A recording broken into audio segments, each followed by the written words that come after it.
Hola. How are you? Let me know if you can hear me in the chat. Sunshine, it's good to see you. Hola.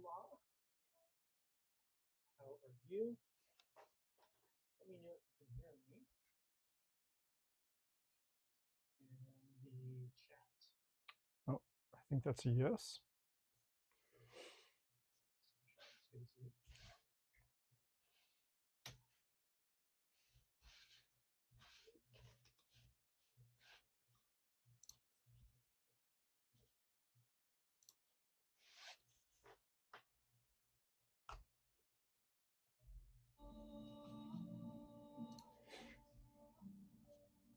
Hello, Alicia.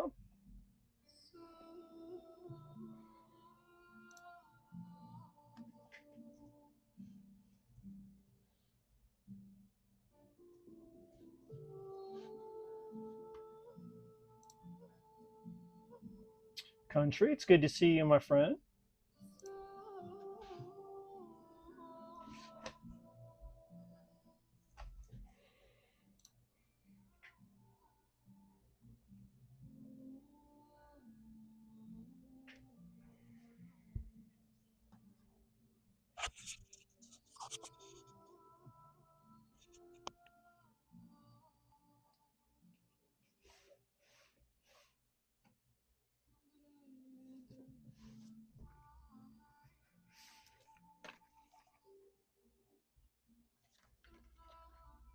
We'll get started in just a moment.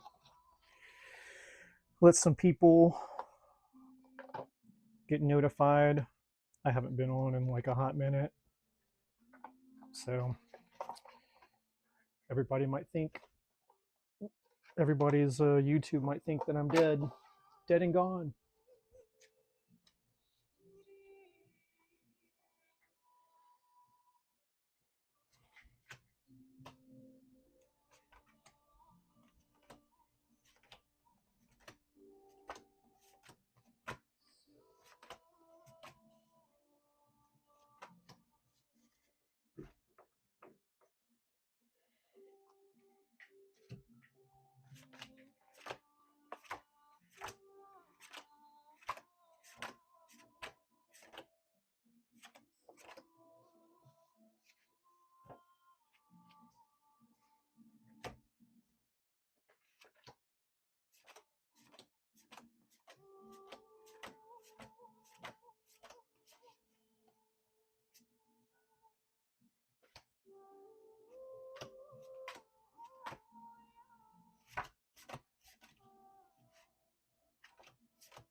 Running out of space.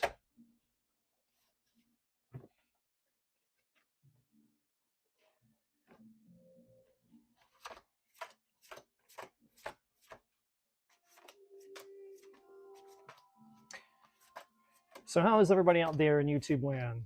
What's new with you guys? What's going on? What's new? What's old?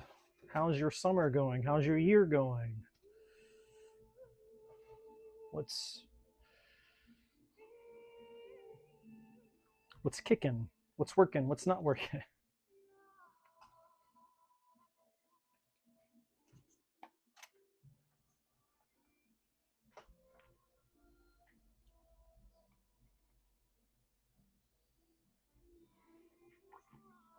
I'm gonna have to knock the shyness off all you guys. The awkward silence.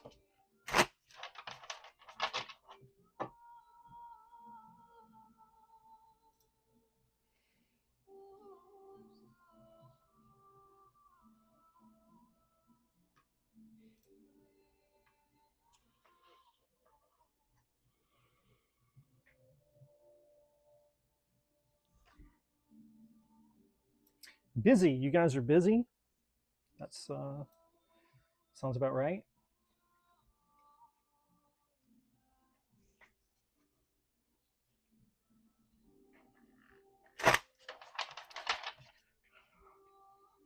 Everybody's busy doing the life things.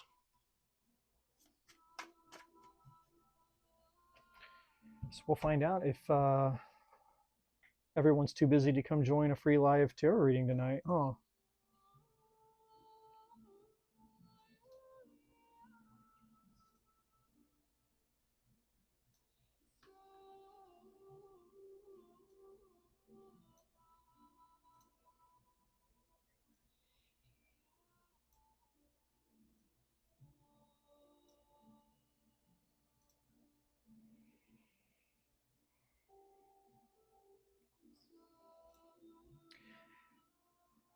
Well, I won't wait much longer.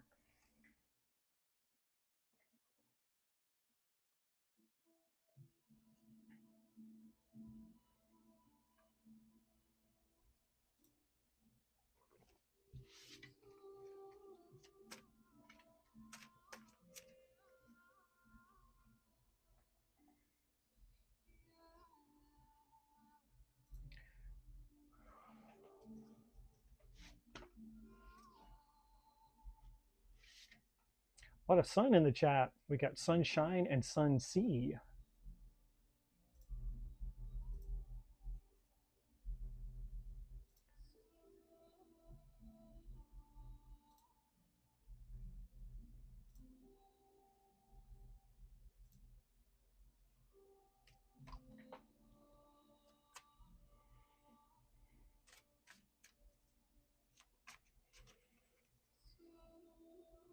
Diamond Girl, how are you?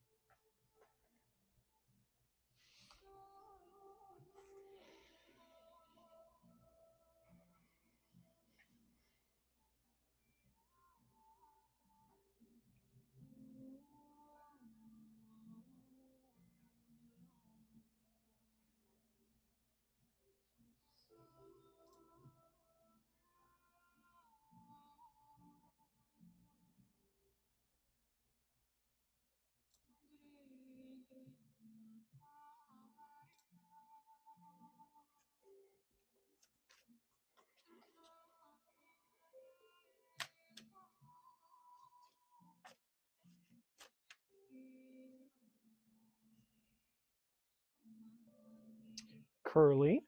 Hey, Curly. How are you, my friend?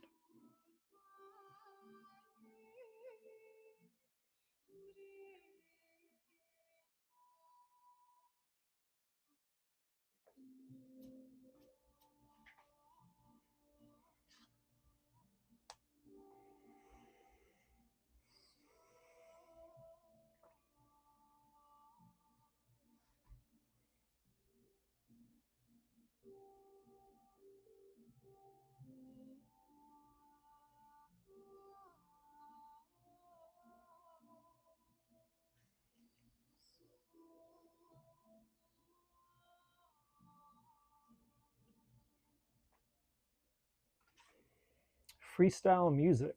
What kind of freestyle music? What kind of freestyle music you got? What you talking about?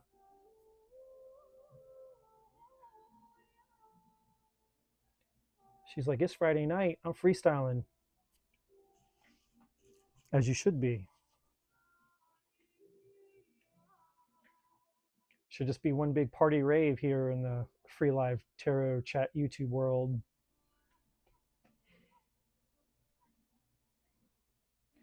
$60 more seconds.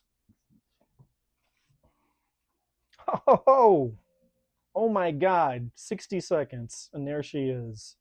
Ladies and gentlemen. Ladies and gentlemen, all rise. Please stand for the one and the only. My Jean is here. Praise Alleluia, jalapeno Jesus. We all raise our glasses. She says, where have you been? That's what I'm about to start talking about.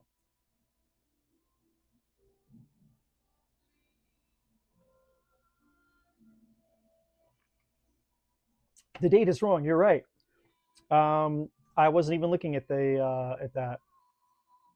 It's definitely not 3/9/26, but I'll have to fix that later. I didn't even look at the. I'm a Virgo. You think I would notice these things? Meanwhile, I don't. I didn't even realize that I had not put in a. Yeah, I just hit record. I was thinking about all the other things. So where have I been? Well, I have been working my ass off to finish my latest book, which I will share with you guys here. If I can do this without messing everything up. I'm not sure. It's probably going to mess everything up. Uh, how do I do this?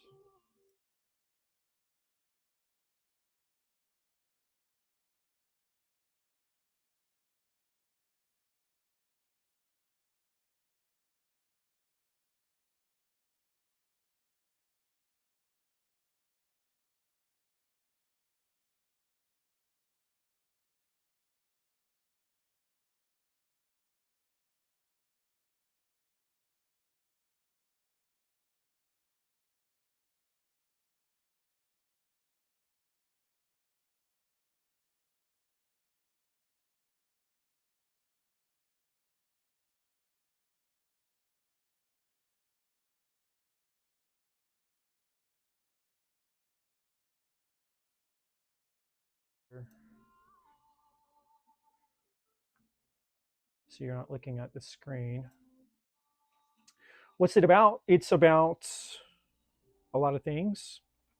Primarily, it's about a lot of my spiritual journey, a lot of my healing, a lot of things that I've gone through um, via psychedelic therapy, but also a lot of the spiritual um, things that I've experienced during psychedelic therapy. And so basically, I've told my entire story up till now. I've shared everything. So it's sort of kind of like a memoir. And uh, I'm very proud of this book. This is my third book. Um, I'm proud of it in the sense of the courage it takes to be vulnerable and talk about a lot of personal things. So, anyways, it's there on Amazon. Just go to Amazon, type in Confessions of Eden, and it should come up and you can read about it. There's a description there. I will not get into all of that here. The second thing that I have been working on is a free community that you are all invited to join if you like. It's completely free. I'll see if I can do this again without.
Institute is essentially and will become somewhat of a modern, I guess you might say, kind of a Hogwarts. For those of you familiar with Harry Potter, if you're not, it's fine. I'm not a huge Harry Potter fan, but I know about, I've seen it. But essentially, it's a free community for those that are interested. If any of that resonates with you, again, I'm just introducing it. I'm going to come out here. This is not the official coming out party yet. You guys are just the first to hear about it. But it's something that I'm working on, and it will become available. It was available to you guys now. That's why I dropped the link in the chat box. So you can join. It's 100% free. You can just join the community, and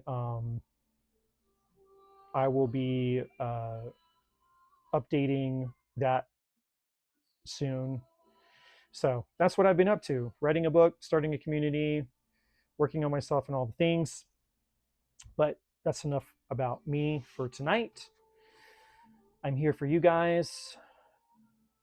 I don't know how long I'm going to be on, but I will be here for probably at least an hour or so.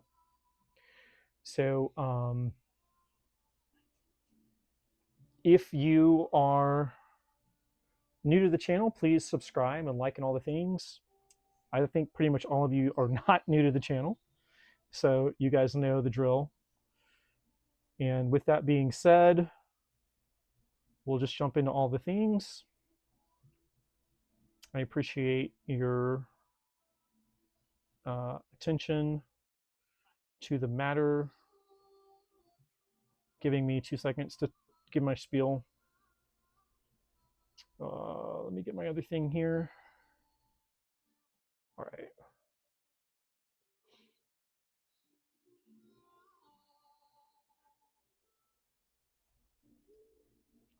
All right. So, Sunshine, you are first, my friend, tonight. You may ask your question. And then we have Alicia, Country, Sunsea, Diamond, Curly, Jean, and whatever else happens.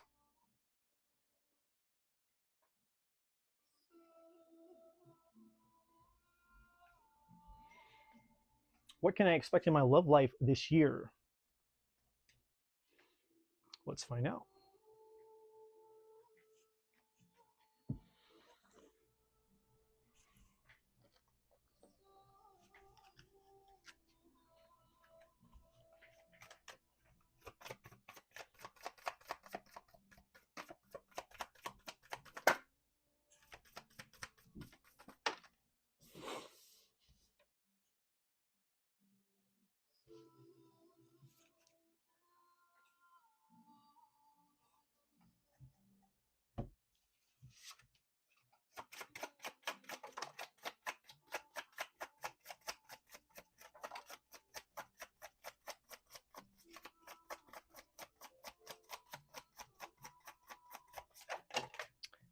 Oh, okay. That's a lot. Yeah. We're not going to get into all of that. Letting the cards just kind of vomit all over the place. Let me see. I got to sort through these.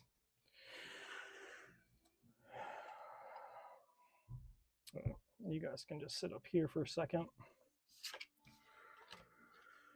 Let's see what the hell.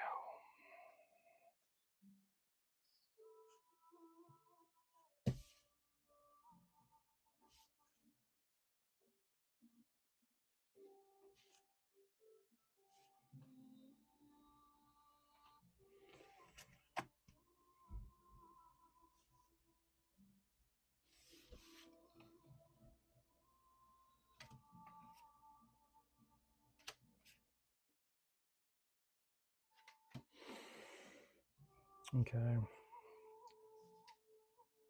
Well, you're done with something. When I say you're done with something, what I'm saying is basically, or what I'm seeing rather. Oh my God. What the hell is going on with my camera? That's what happens when you just hit record without thinking about anything. Okay. All right. Anyway, whatever. It's going to look ugly, and my OCD doesn't like it. I'm OCD, if you guys haven't haven't realized I'm OCD. Okay, so first thing out, your commitment is being tested. What do you need to release? And then you got this thing from the past here. You actually got two. You got two dudes. You got two dudes. Two dudes, sunshine. You got a King of Pentacles here, and you got a King of Swords over here.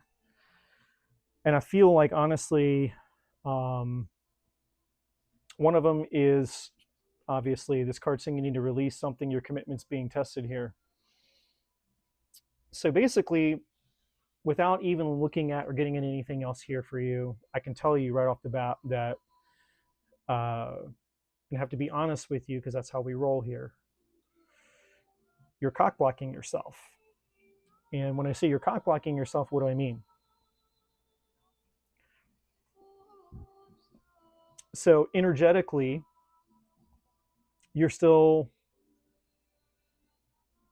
whether you're consciously aware of it or not, and there's no judgment here, either way, whether you're consciously aware of it or not, you still have, at the very least, an energetic attachment or an emotional connection with somebody. Either this King of Pentacles or this King of Swords. Now, people out in Tarot Land will tell you that these are earth signs, these are air signs. So Virgo, Taurus, Capricorn, Libra, Gemini, Aquarius, it doesn't have to be that sign, but you know, we'll just keep it real.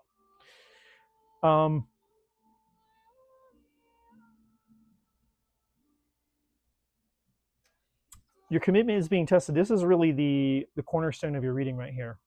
Everything for you really is about this one card, the first card that came out. And and what I'm getting for you in this regard is, I mean, technically there's two energies attached to it, but more importantly than the attachment to whoever this man is, that's still occupying emotional space, perhaps even mental space, but for sure energetic space. The commitment that you're being tested on is the commitment to yourself, meaning if you want something different, if you want something new, you have to be willing to let this thing go. And I feel like there's a part of you that's saying, but wait a minute, I have let this go.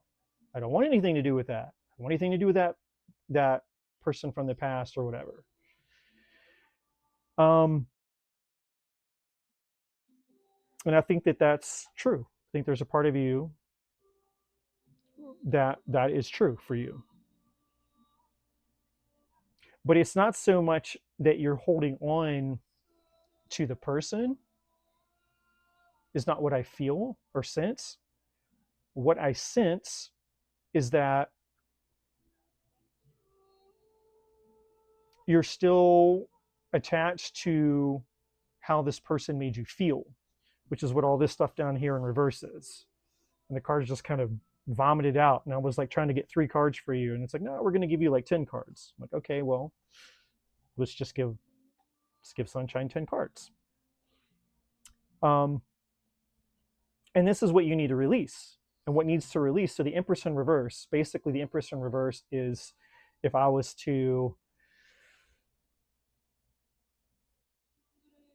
summarize this energy in simple terms, so not overcomplicate it, I would say it's how this person made you feel, your self-worth, your self-image, how you feel about yourself, your worthiness, your lovability,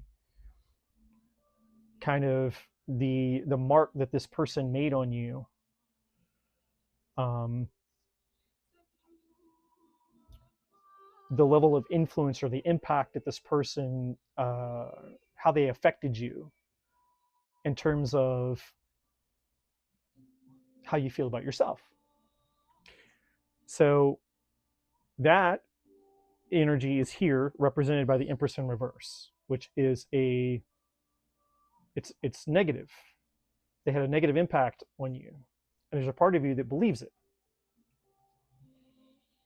And that's human. So you're not, when I say this, you know, we're all influenced, we're all impacted by people that we love. Because to actually love somebody, at least if you really, give a shit about somebody that you're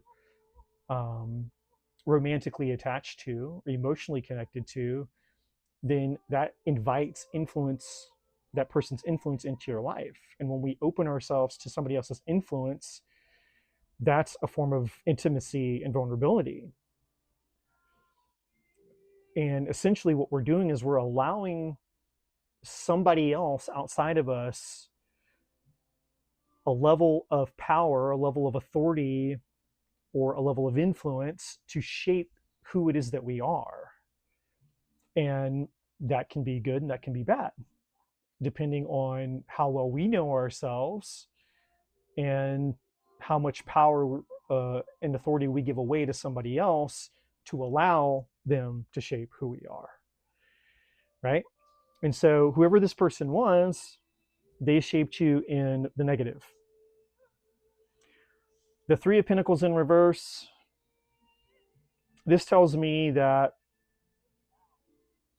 there are other situations, including this situation, that have kind of stacked, if you will, that have kind of given you an impression that, there might, there might not be many good people out there. So this is the Three of Pentacles in reverse is basically kind of like a little more of a negative worldview that, hey, the dating scene sucks, dating scene is shitty, maybe men are shitty, like it's just really shit. Everything's really shitty right now. And so you're feeling very uninspired to really do anything. Like you're like, it's just really, it's a shit show out there. And so you're kind of, on the surface, you're kind of done with it. But deep down inside, obviously, you have a desire, because you wouldn't have asked the question if you didn't have a desire for true connection. And that's what moves us to the Page of Cups in reverse here. And so this is representing the desire, but it's also kind of a sense of like, I'm not really open the same way that I was before. And then we have the Seven of Swords in reverse, which is actually positive for you. And the reason it's a positive for you is because you're not in denial anymore. So if there's a gift that these experiences have given you, it's kind of popped the fantasy Disney bubble maybe that you had about love at one point in time. And we all need that. At some point, we all need to be kind of thrown down the stairs and have our fucking Disney fantasy bubble popped in romance. Like reality comes by eventually and shakes us up, sideswipes us, and is like, hey, you know what? There's nothing wrong with wanting a fantasy. There's nothing wrong with,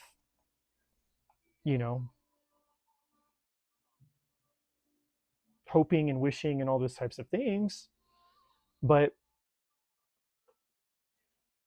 sometimes some of us, we have lessons that we have to learn because we're a little too fantastical, like meaning, we believed a little bit too much in the Disney fairy tale bullshit.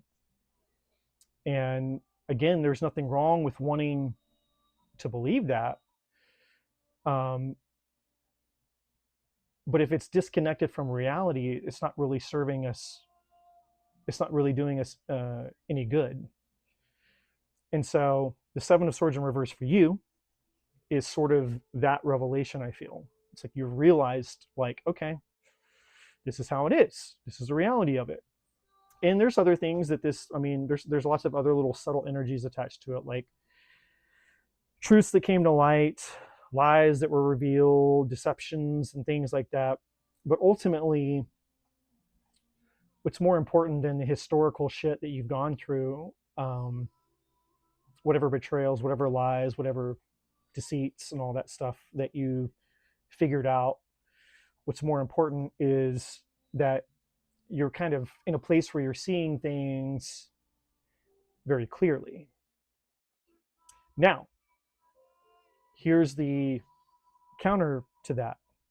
The counter to that, going back to your card, your commitment is being tested here. Your counter to that is if you stay in that extreme, then you're never going to get what you want, because you can't stay, you know, it's healthy for us to have an experience that wakes us up to reality and kind of bursts the fantasy bubble. But if you stay there, then you're gonna become hardened. You're gonna become resentful. You're gonna be like, you know, you're gonna lose hope. Most people do, and like, well, you know, all men are terrible. The dating scene is shit. Blah blah blah. And so they allow that negative energy to calcify, and then they become a distorted version of themselves. And so then basically all you're doing is you're robbing yourself of your own desire. And that has nothing to do with men. That has nothing to do with the dating scene. That has nothing to do with any of the beliefs that you, me, or anyone has about romance in 2026, right? That's just a story and a belief that we choose for ourselves, because you're the creator of your own reality, just like me and everybody else in the chat. You have a lot more power than you think. So what do you need to release?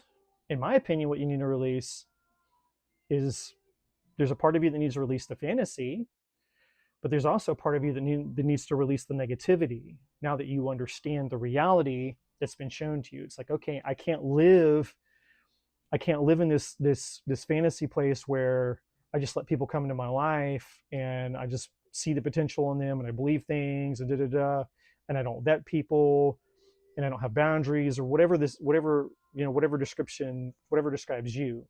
I don't know you, so I don't know what's true for you, but you know what's true for you. And so the Seven of Swords in reverse is basically saying you've been shown what you need to understand and learn about the ways that you've not been engaging with the things that you want realistically, which is why you've continued to repeat the same patterns and getting the same results. And so the divine is trying to show you, like, hey, this is why this keeps happening. You have this desire. Don't give up on the desire itself, because now that's only hurting you. What's the point? Like, why are you going to kill the desire just because you've not accomplished it the way that you want yet? You haven't seen it come to pass the way that you want yet, for lack of better words. So the divine is telling you not to give up on your hopes and your desires. The divine is trying to teach you more about who you are and the power that you have, and what needs to change within you so that you can get your desires. That's a very different journey than probably the one that you've been embarking on. And that's most of humanity, because we're not taught this. We're not taught self-sovereignty, unfortunately. And so, to answer your question, the question that you actually asked, what's coming up for you in your love life? Well, you do have somebody, and I don't know if it's this King of Pentacles or this King of Swords. I'm not sure. But you do have an opportunity coming towards you. I would say probably within the next 3 months, but for sure this year. You've got somebody who's going to show interest in you. You've got the Page of Wands, that's interest being shown. And the Six of Wands, somebody who thinks you're the shit. So somebody who's basically, they got their eye on you. That's what the Six of Wands is. Someone who's fixated on you, who thinks you're the shit. They're interested in you.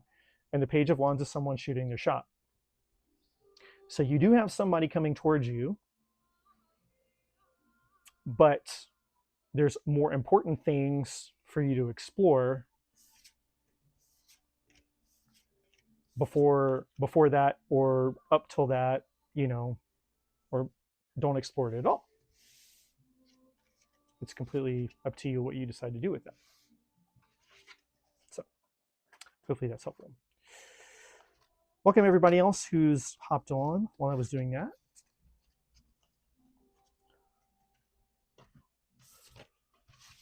If you're new to the channel, please like and subscribe. Greatly appreciate it. And for anybody who has an absolutely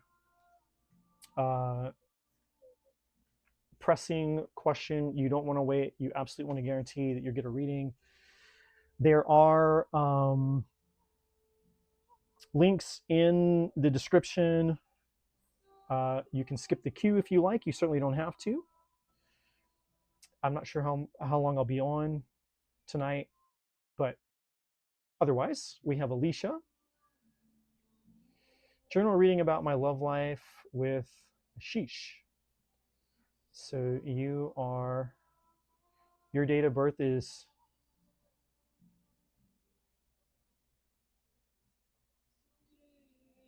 11/28/2025. So you're 1 year old. Am I reading that correct?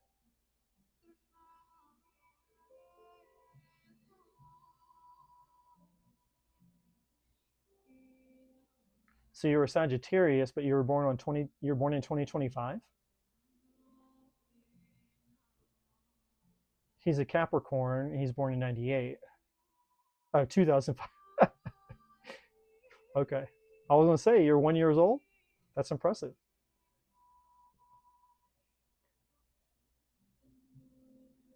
Okay, so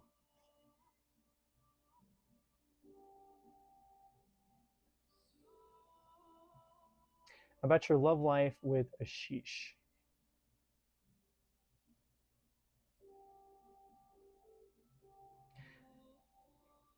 Gene's thumbs like fire.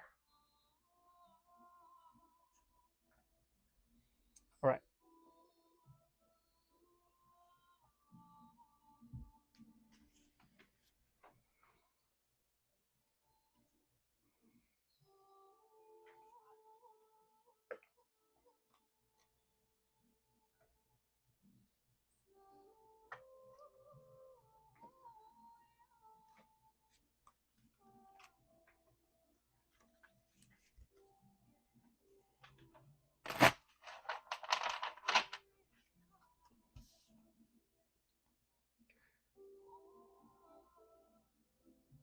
Well, right out the gate,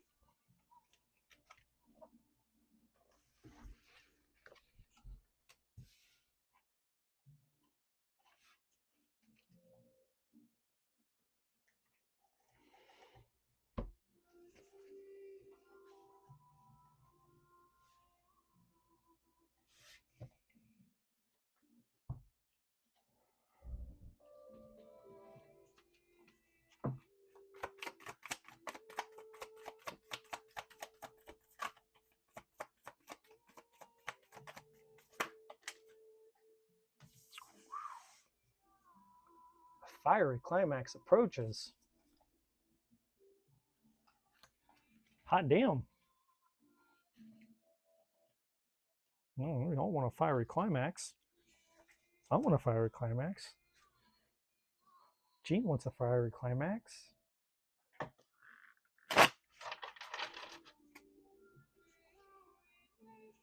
If you're not having a fiery climax in 2026 during Mercury retrograde, what are you doing?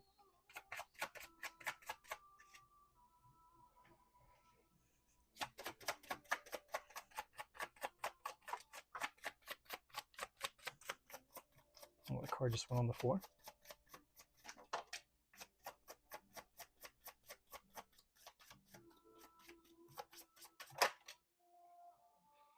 All right. Well, there's the fiery climax. I knew it was in there. The Ace of Wands came out.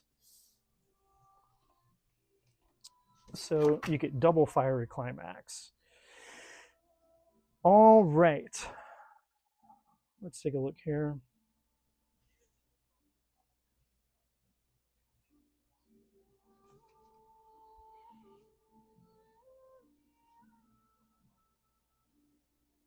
Well, you guys have a very strong connection. I'm going to say that right out of the gate. So you guys have a, a really strong connection. Um, we got the Six of Cups here. It's like a past, past life connection, but definitely a very emotional bond coupled with the Two of Cups, the Page of Cups here, the Ace of Wands. But then you get this Five of Cups here, which is interesting. So I don't understand why the Five of Cups. Why are you all Five of Cups right now? What are you upset about? Some type of grief, loss, regret, guilt, shame. The Five of Cups is, you got the Three Cups down here. This person's crying over what was spilt and they don't realize what's still left behind them, focusing on what they don't have instead of what they do have. So why is this here?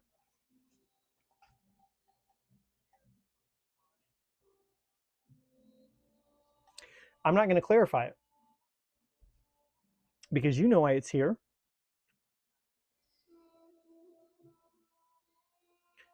And whatever it is that made you ask this question, the reason for your question, Alicia, is because of this Five of Cups.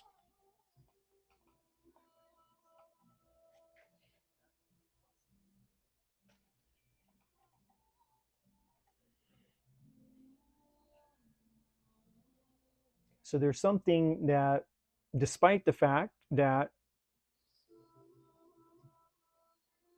you have a very strong connection with this person, you're not doing so well.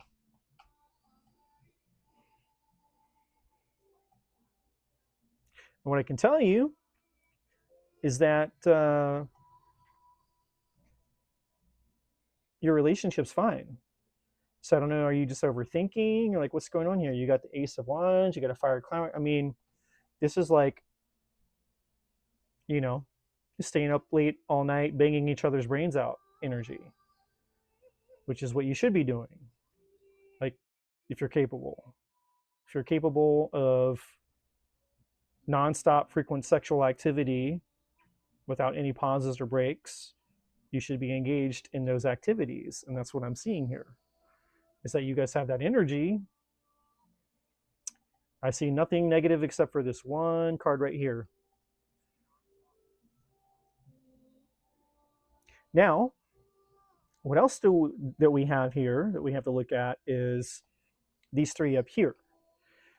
And obviously the glaring guy right here is this comparison card here. And so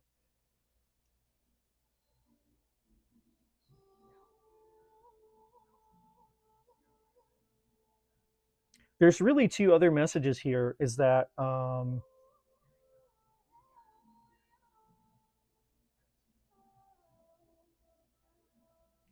there's two other messages here for you, Alicia.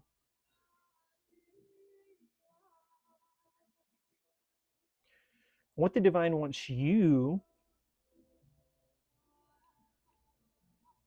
to focus on is yourself right now.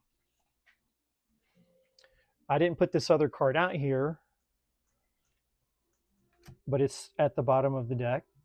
Have faith in your dreams, and I'll grab this other one since we're talking about dreams. And I'll just grab this other one for you. And while we're at it, I'll just grab this other one for you. I mean, shit, why not?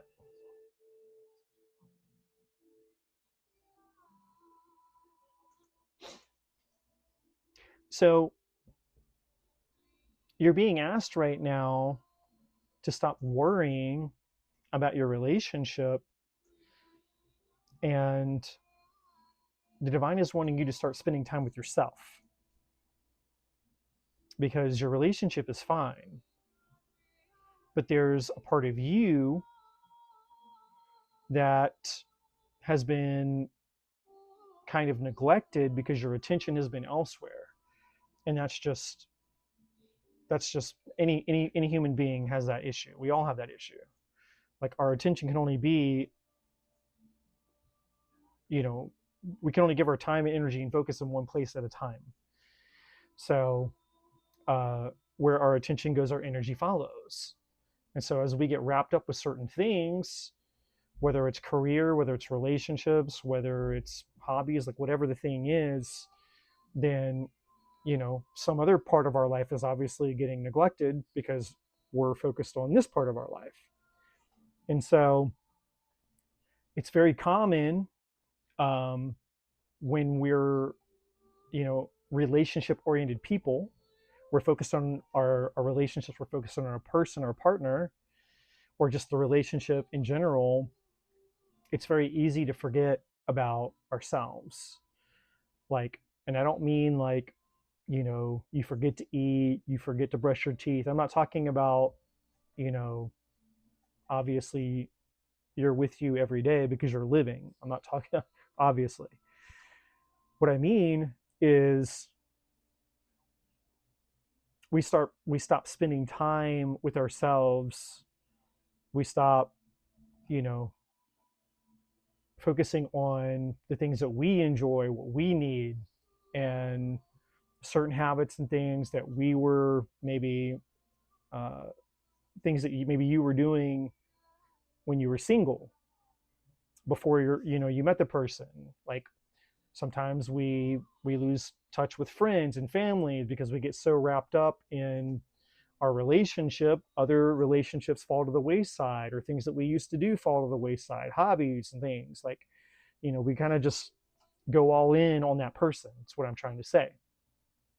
And what the divine is saying is that there's kind of like your spirituality, whatever that is for you, is being neglected. But it's actually a bigger part of who you are than you realize. And that part of you is, you know, it's feeling the neglect, whether you're consciously aware of it or not. And so surrender to spirit and surrender to sleep and rest, that's what that's about, basically. It's like the divine's basically wanting you to, like, you know, hey, you don't have to lose this very important thing that's a big deal to you just because, you know, you have this great relationship.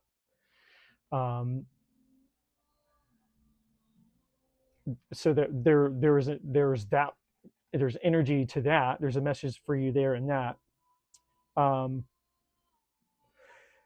Let's try to go through these other things pretty quickly. The surrender comparison with other people, I think this is just expectations. Like, you know, you may be somebody, you just care too much what other people think. I think that's pretty cut and dry. I'm not going to spend a whole lot of time on it. It either applies to you or it doesn't. A time for healing, this definitely ties to this. Expect powerful change is definitely tied to this. Have faith in your dreams, and your dreams need to have a practical plan.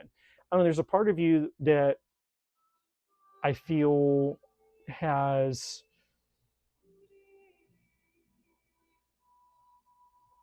I'm trying to think of the right word here. You have a great relationship. There's a part of you maybe that doesn't believe it, or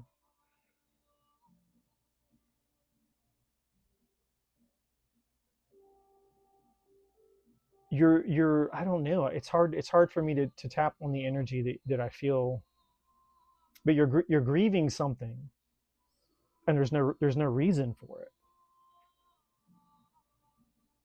If there's an energy that's very similar to grief, like you're already mourning the loss of something, but it's not gone, it's not dead, it's like, I don't know, like, I don't know if it's just, I can't put my finger on it, but you know what it is. And again, it's tied to this Five of Cups, because everything is positive, everything actually in your reality is very positive for you, but then you just have this one thing right here, and whatever this thing is the issue that's tied to healing that needs to be addressed. So what's underneath this? The Chariot, underneath that, the Lovers.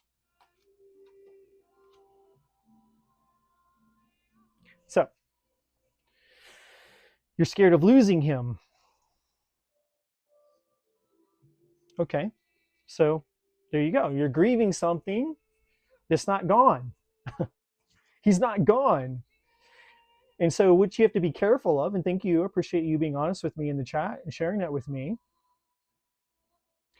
but you have to understand how powerful you are, Alicia, because when you put that energy out there, you're basically, whether you realize it or not, you're unintentionally pouring energy into a reality that you do not want to create. But that's how powerful you are. So if you don't want to lose this person, then don't pour energy into a reality that you're not wanting to create. So now it makes sense of why you have to have faith in your dreams, and your dreams need a practical plan. Is because basically these cards are just essentially a way for the divine of saying, like, hey, you're just pouring your power into the wrong place. Your power's not going where your power needs to go. You're using your power to, you're sending energy, if you will. I'll reframe it that way. You're sending energy into a reality that you don't want. So instead of being scared of losing him, you should take that energy and you should be channeling it into something that you can control, which is the Chariot energy underneath the Five of Cups. The answer. It's taking control, taking charge. It's directing your energy, using your energy and sending it towards the thing that you do want, not the thing that you don't want. Underneath that is the Lover's card. What do you choose? Right? It's the choice that you have. It's our free will choice that we have to direct our free will desire, our free will choice that God's given all of us, the Creator's given every single one of us, to decide what we want. And the power in the ability to create, to manifest, all those types of things. That's why the Lovers is here. But it's also speaking to your connection. So it's like, as far as the divine is concerned, you've gotten a thumbs up from the divine. And so the divine is basically saying, hey, it's good, looks good to me. Your relationship with him looks good to me. I don't see any problems. Not sure what problems you see, except for the problems that maybe you choose to see. But are those problems real? Have you investigated whatever this is? Have you investigated whatever this is enough for you to really, really, really, really have a reason to believe that you're going to lose him? Or where did those beliefs come from? Six of Cups. Maybe something happened to you in the past. That's what happens to most people. You had an experience in the past, and that experience is still living inside of you, and it's influencing the very reality that you're wanting to create. And that's why a time for healing is here, and surrendering to spirit. And surrendering to spirit is not something outside of you, by the way. It's surrendering to a power inside of you. The kingdom of heaven is within you. You just need to know how powerful you are. And when you become aware of how powerful you are, Alicia, then you'll have the ability to stop sending your energy into potential realities that you're not wanting to create, because I don't feel like that's the reality you want to create. And it just takes conscious awareness, right? Conscious awareness to look objectively at yourself and say, what reality do I want? What reality do I not want? Well, the one that you don't want is the one that you don't want to focus on. It's not the one that you want to send your energy to, right? So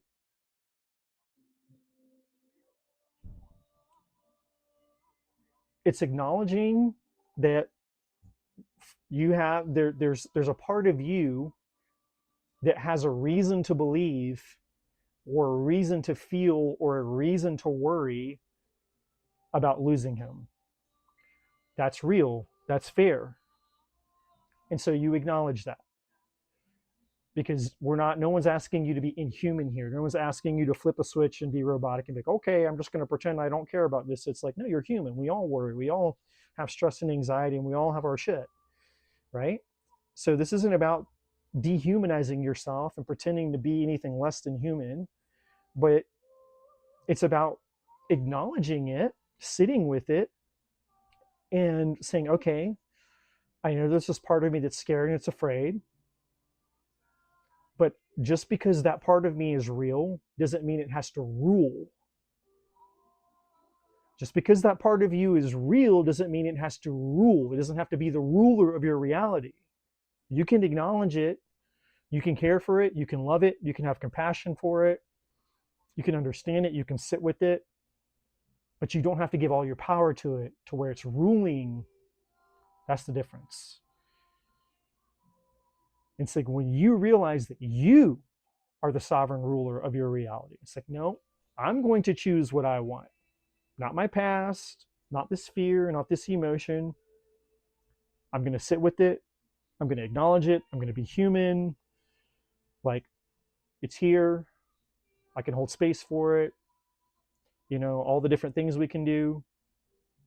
But I refuse to allow it to dictate my reality so much as, you know, it's going to rule over my life where I feel helpless and powerless. And that's what the Chariot is asking you to do. The Chariot is asking you to take your power back, take control of your life, and to decide what it is that you want. And whatever this decision is, you align it to your deepest truth. That's what the Lover's card is. It's a choice that that a human being is making that is in alignment to their highest, deepest truth. And you know what your truth is. That's what surrender to spirit is here. That's what it's telling you. So, your future with the sheesh looks amazing. Probably gonna have a lot of great sex. A lot of mind-blowing sex. And if I were you, that's what I would be thinking about. I would just be thinking about the next time you see him, how you're gonna have lingerie, you're gonna get all sexy, or whatever your thing is, whatever your guys' thing is. You're gonna break out all the paraphernalia. You're gonna have the chains, the whips, the lotions, the lubes, the butt plugs, like whatever your things are. Like, get all the things, the lingeries, get all the things, and focus on that. Focus on that reality, that future.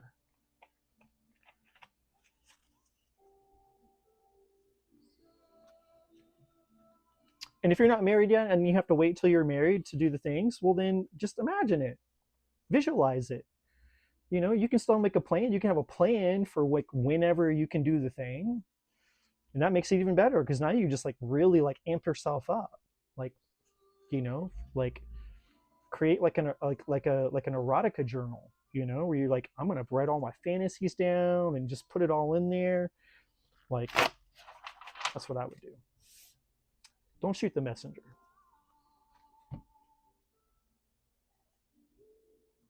All right, country. Is country next? Country is next. It's good to see you, my friend.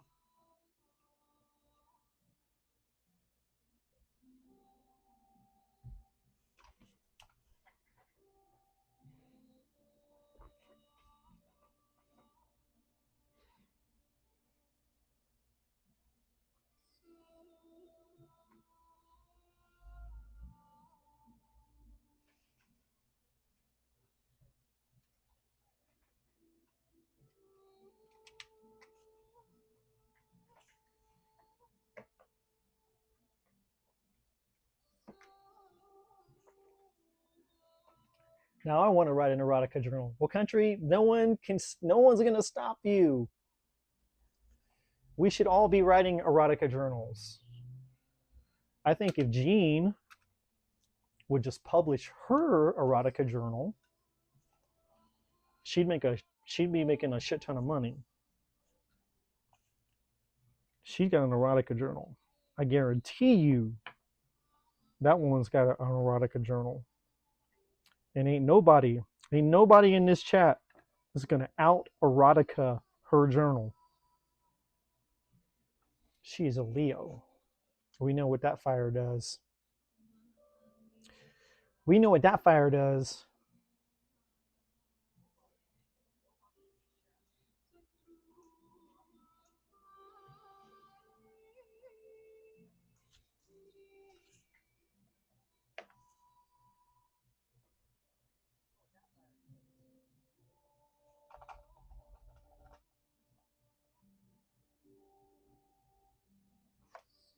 For some reason,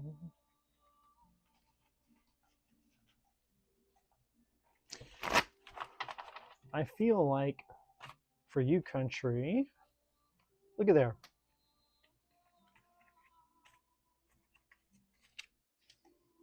Two cards came out for you. And a bottom. Two cards and a bottom for you. I don't even know what your question is yet. I don't even know what your question is yet.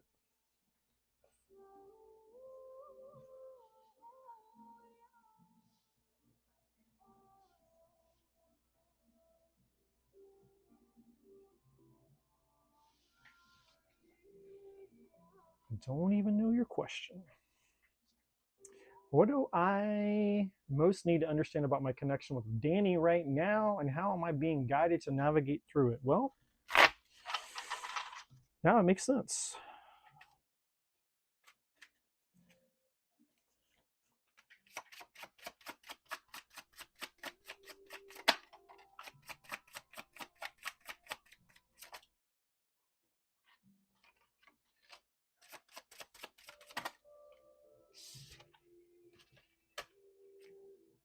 All right.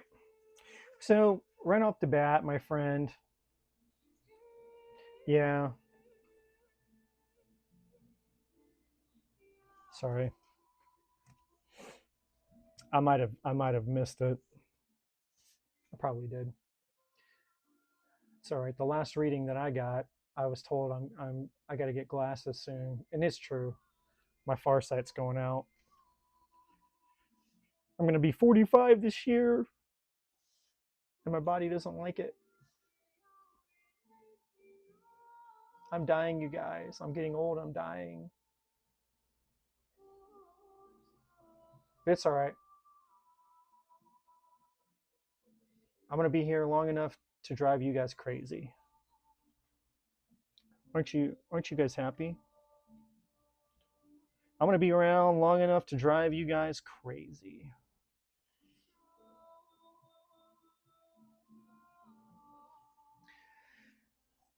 So the situation between you and Danny, I don't know what happened with you guys, but you're not seeing eye to eye on something. You're not seeing eye to eye on something. I feel like you guys might have had a little bit of a, you might have had maybe some conflict or a beef. It's not here explicitly, but the cards are kind of telling on you a little bit. If I'm not gonna lie, you know, I don't know. My camera's gonna do this crap to me again. Why? Mercury retrograde. Why? I still to this day do not understand and cannot figure out why my technology treats me this way. What do I do to deserve this? Hold on. Why do you do this? No clue. All right. Well, whatever. Maybe it'll work. Okay. So anyway, not that you guys need to see my ugly face, but anyway, yeah. Even my computer agrees. It's like, nope, don't need to see his ugly face. Kind of hurts my feelings a little bit. I'm not gonna lie.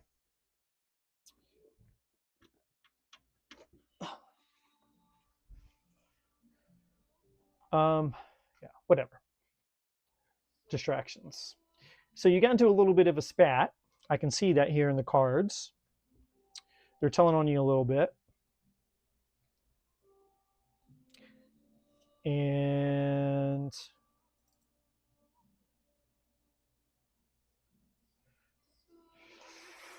I think that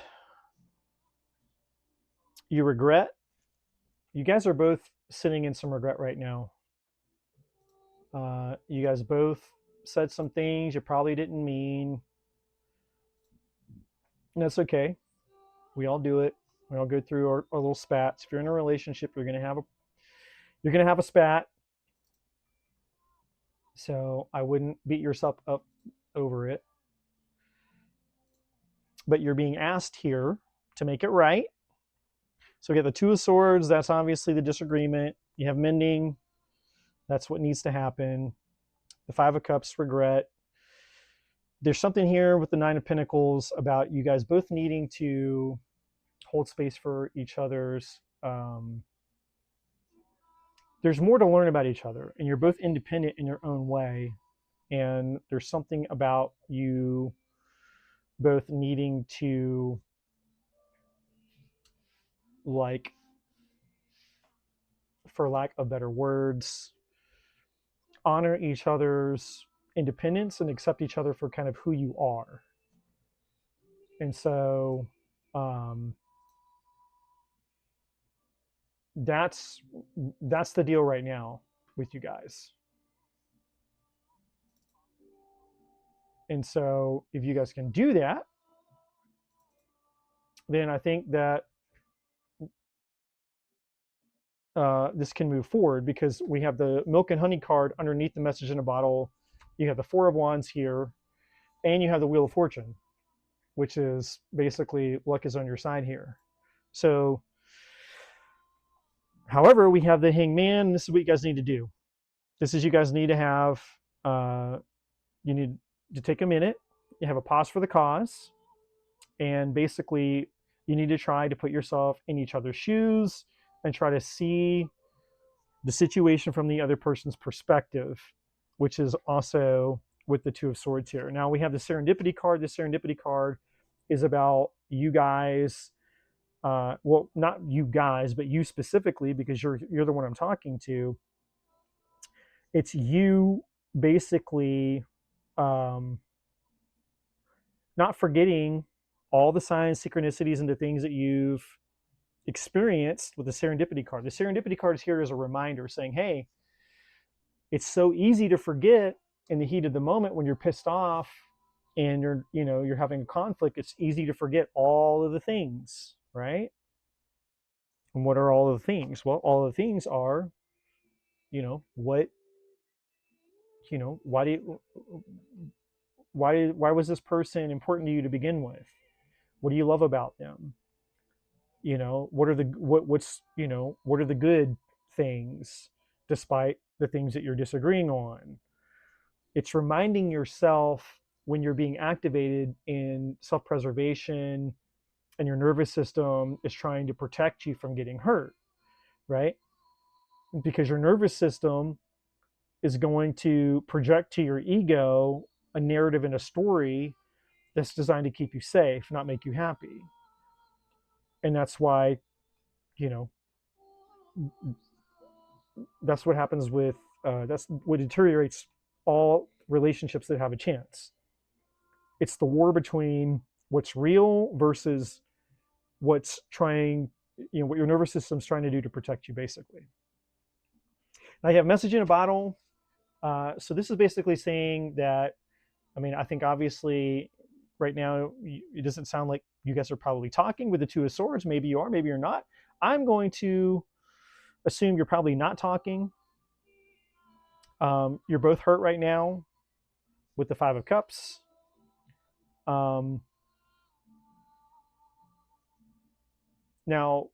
if you want to break the silence, I know this is here comes the next part of it, right? Is who goes first. And this is always the question when there's conflict with somebody that you love and you're not talking, and shit hits the fan, and you calm down, you get your wits about yourself, and then you start reflecting on it, and you're like, man, this sucks, it hurts, there's no winning here, like it's just a shitty situation. But you're thinking about them, they're thinking about you, Neither one of you is happy about what went down. You both care about each other. You both love each other. And so the divine is basically saying, hey, look, you know, you can either reach out or they're going to reach out to you. Like either way, there's going to be some type of reaching out. Now I know that my saying that is almost kind of like giving you the free pass, because then it's like, well, shit. If they're going to reach out, then I'll just let them do it, because that's the easy thing. That's always the easy route, is to let the other person do it, especially after conflict, because we're hurt, and when our ego's hurt, our pride's hurt, and all that shit. So it always feels better when the other person makes the first move. And so I would submit to you that as an act of just your own doing it for yourself, like, hey, you know what, I know what I want. I'm not afraid to be the bigger person. I'm not saying you have to do it every single time, because that would not be fair. Like, I don't believe that. Like, you shouldn't have to initiate every single repair, but you should be able to initiate sometimes. And so if I were you, and this is just my suggestion, I would think about it, put yourself in their shoes with this hangman energy, really think about what happened, really think about their perspective. You don't have to agree with someone's perspective to see their side of things. That's a misconception. But just try to put yourself in their shoes to understand maybe why they feel the way they feel, why they thought the way they thought. Like, it's just about being curious to understand. And you can understand somebody and still disagree. You can understand somebody and still hold your own belief. And so that's really what the hangman is saying here.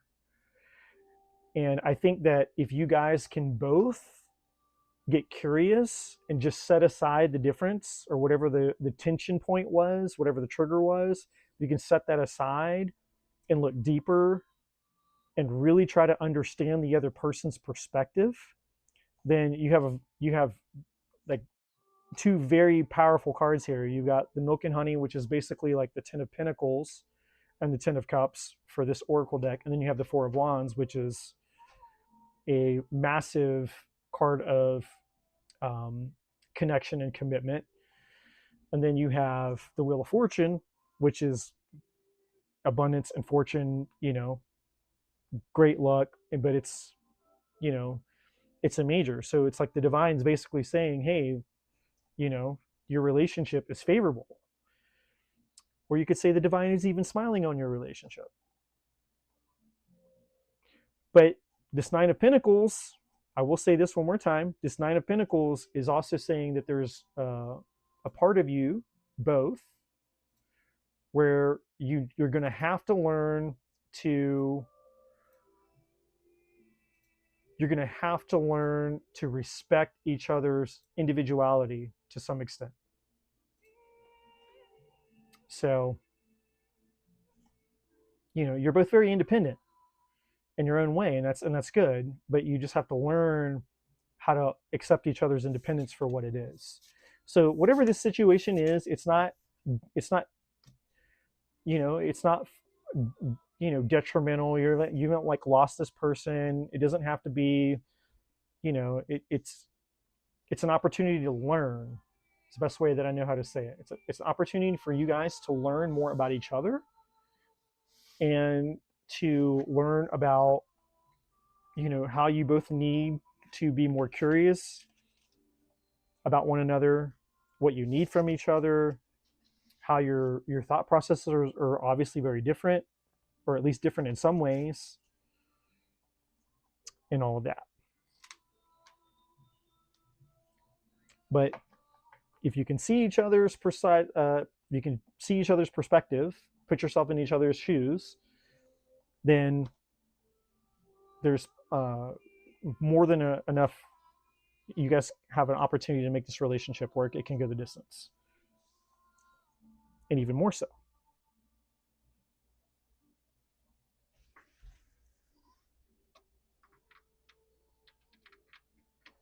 All right, Sunsea, please post your question, my friend. And I think we're just gonna have to give up on the camera. It's just not gonna work. It pisses me off. I don't know why. Why do these things not work? Why does my technology? And for what reason?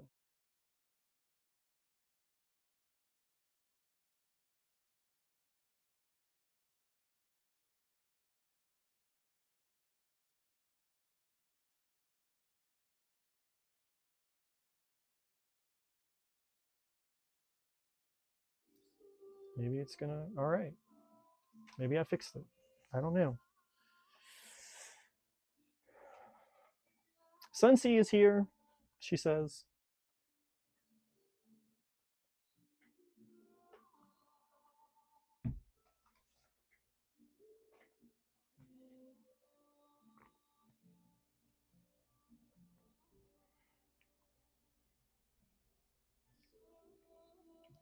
She is ready to ask her question.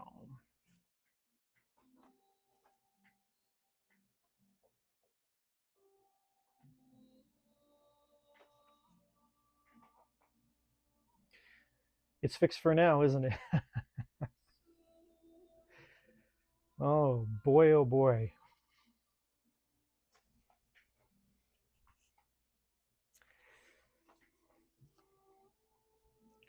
Mercury retrograde's got to fuck everything up.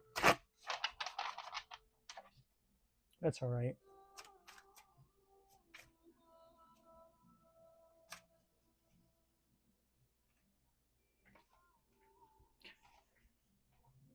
I think I'm more concerned with the OC. My OCD is more the issue than anything else. It's not even like it doesn't matter that my face is like actually on the screen or not. It's my OCD that kicks in.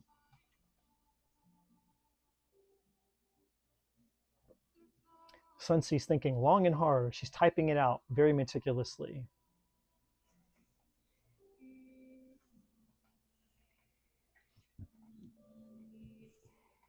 Very meticulously typing out her question.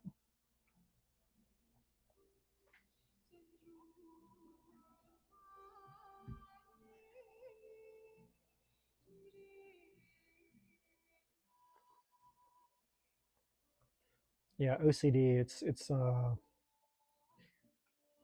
get OCD about certain things, for sure.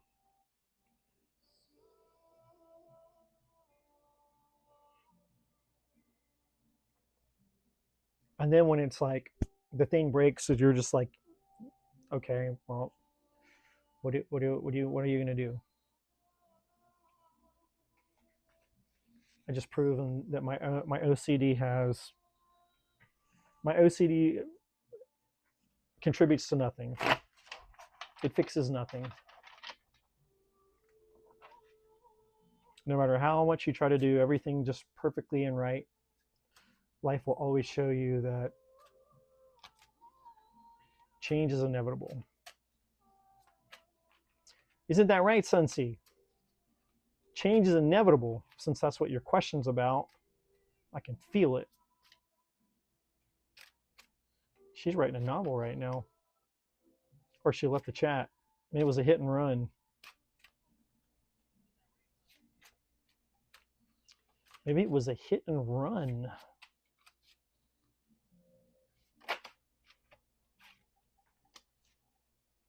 Oh, we got a Queen of Wands out here. Oh, wait. Thank you for saying that, actually. I do this every damn time. I need to go to live chat. Okay. I always forget to flip it to live chat. Where's the question? She didn't post one.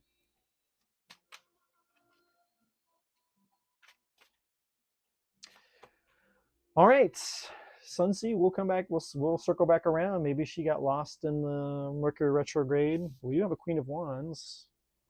It's probably Jean. Jean's energy is just pulling out. All right, we'll circle back around when she gets her whatever situated. Diamond Girl. Diamond Girl, what's coming towards me in love that I do not see coming?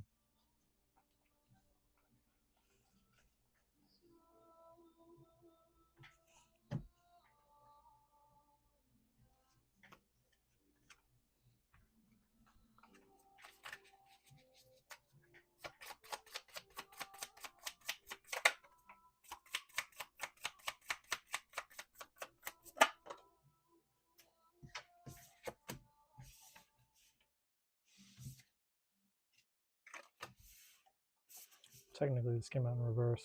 All right. We're going to start there.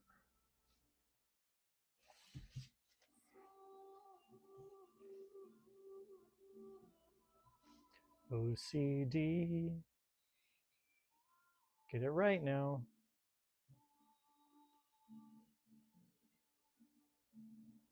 And what's the deal with the lighting?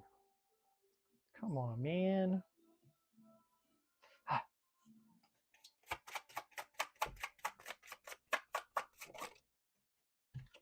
There he is. Well, you got a King of Wands coming right at you. But you're defensive and you're guarded. Because, oh wait, hold on. I thought that was the star in reverse. That's not the star in reverse. That's the moon. That's a good thing. I almost spoke too soon. See, I got to get glasses. All right.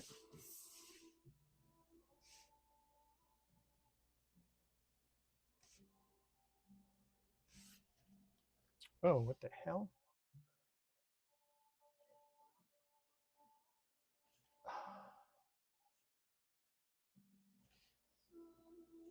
Sometimes I miss my old desk. Okay. Well, your reading's pretty straightforward, not gonna lie. All right, I guess one of these for shits and giggles.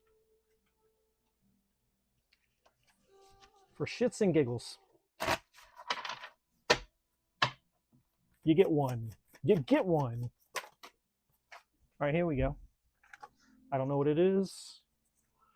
And I OCD. Every time I try to be OCD, I do something to mess it up. It's all my doing. Have faith in your dreams. Conclusions are within reach.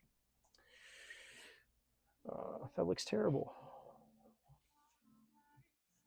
Okay, well, there it is. All right, so here's the deal. Here is the deal for you, my friend.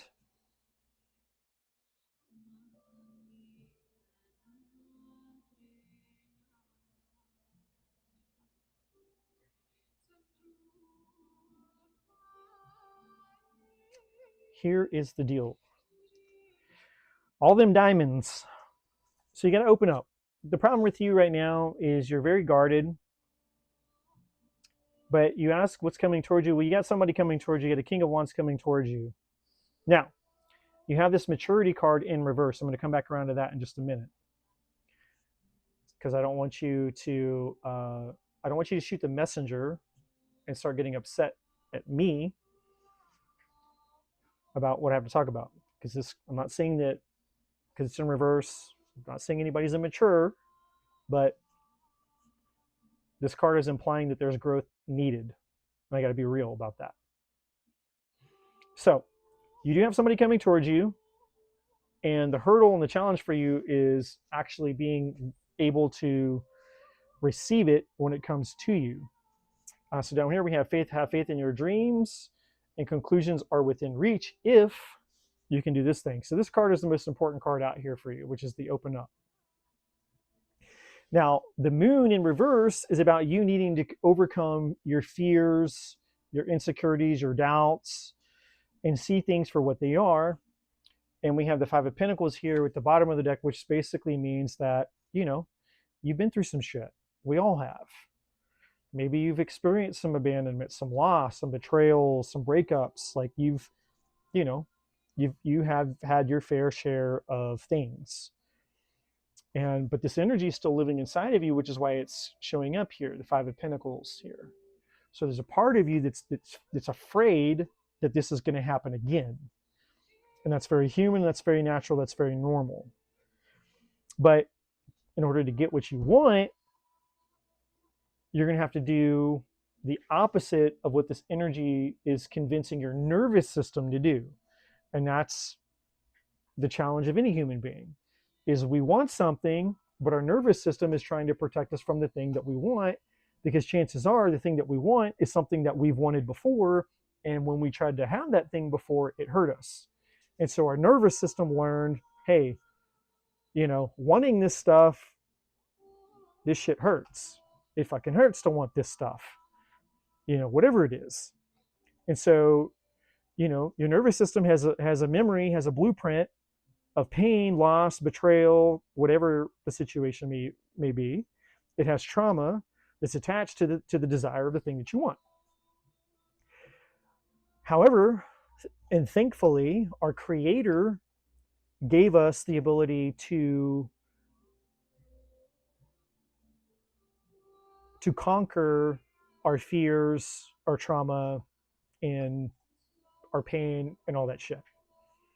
Like, so even though there's a part of us that's trying to protect us and keep us safe, and we feel that very strongly, our spirit is much stronger than our nervous system.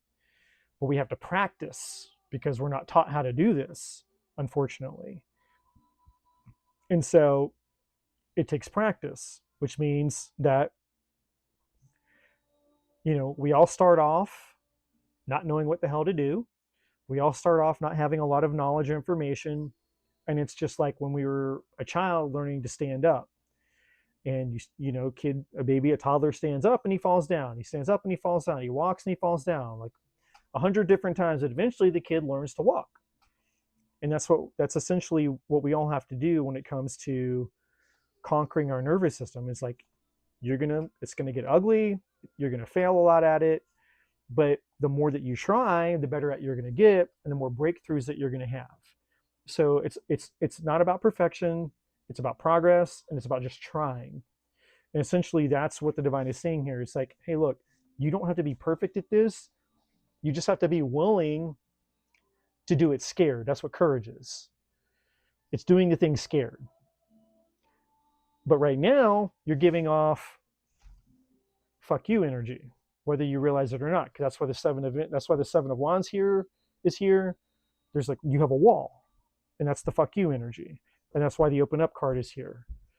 And that's really, if I was going to say this maturity card in reverse, that's what it's saying. It's like, hey, there's a part of you that needs to grow. There's an outdated part of you that needs to grow.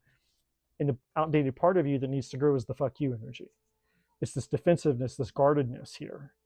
Now, I want to show you have 2 sevens in your reading, my friend. So you have 2 sevens. You have the Seven of Wands and you have the Seven of Pentacles. 2 very different energies. The Seven of Wands is standing your ground, very defensive, very guarded. The Seven of Pentacles, this person over here, has something in their hands that they could use that plow, that hoe. They could use that plow as a defensive weapon if they needed to, but they're not. They're chilling, they're relaxed, and they're observing this bush. They're observing this thing that they've planted. Or they're just taking notice of something, right? To see what it's worth. It's sort of like if you go out and, I don't know, you're like out, somewhere picking apples, picking blueberries, or something, I don't know.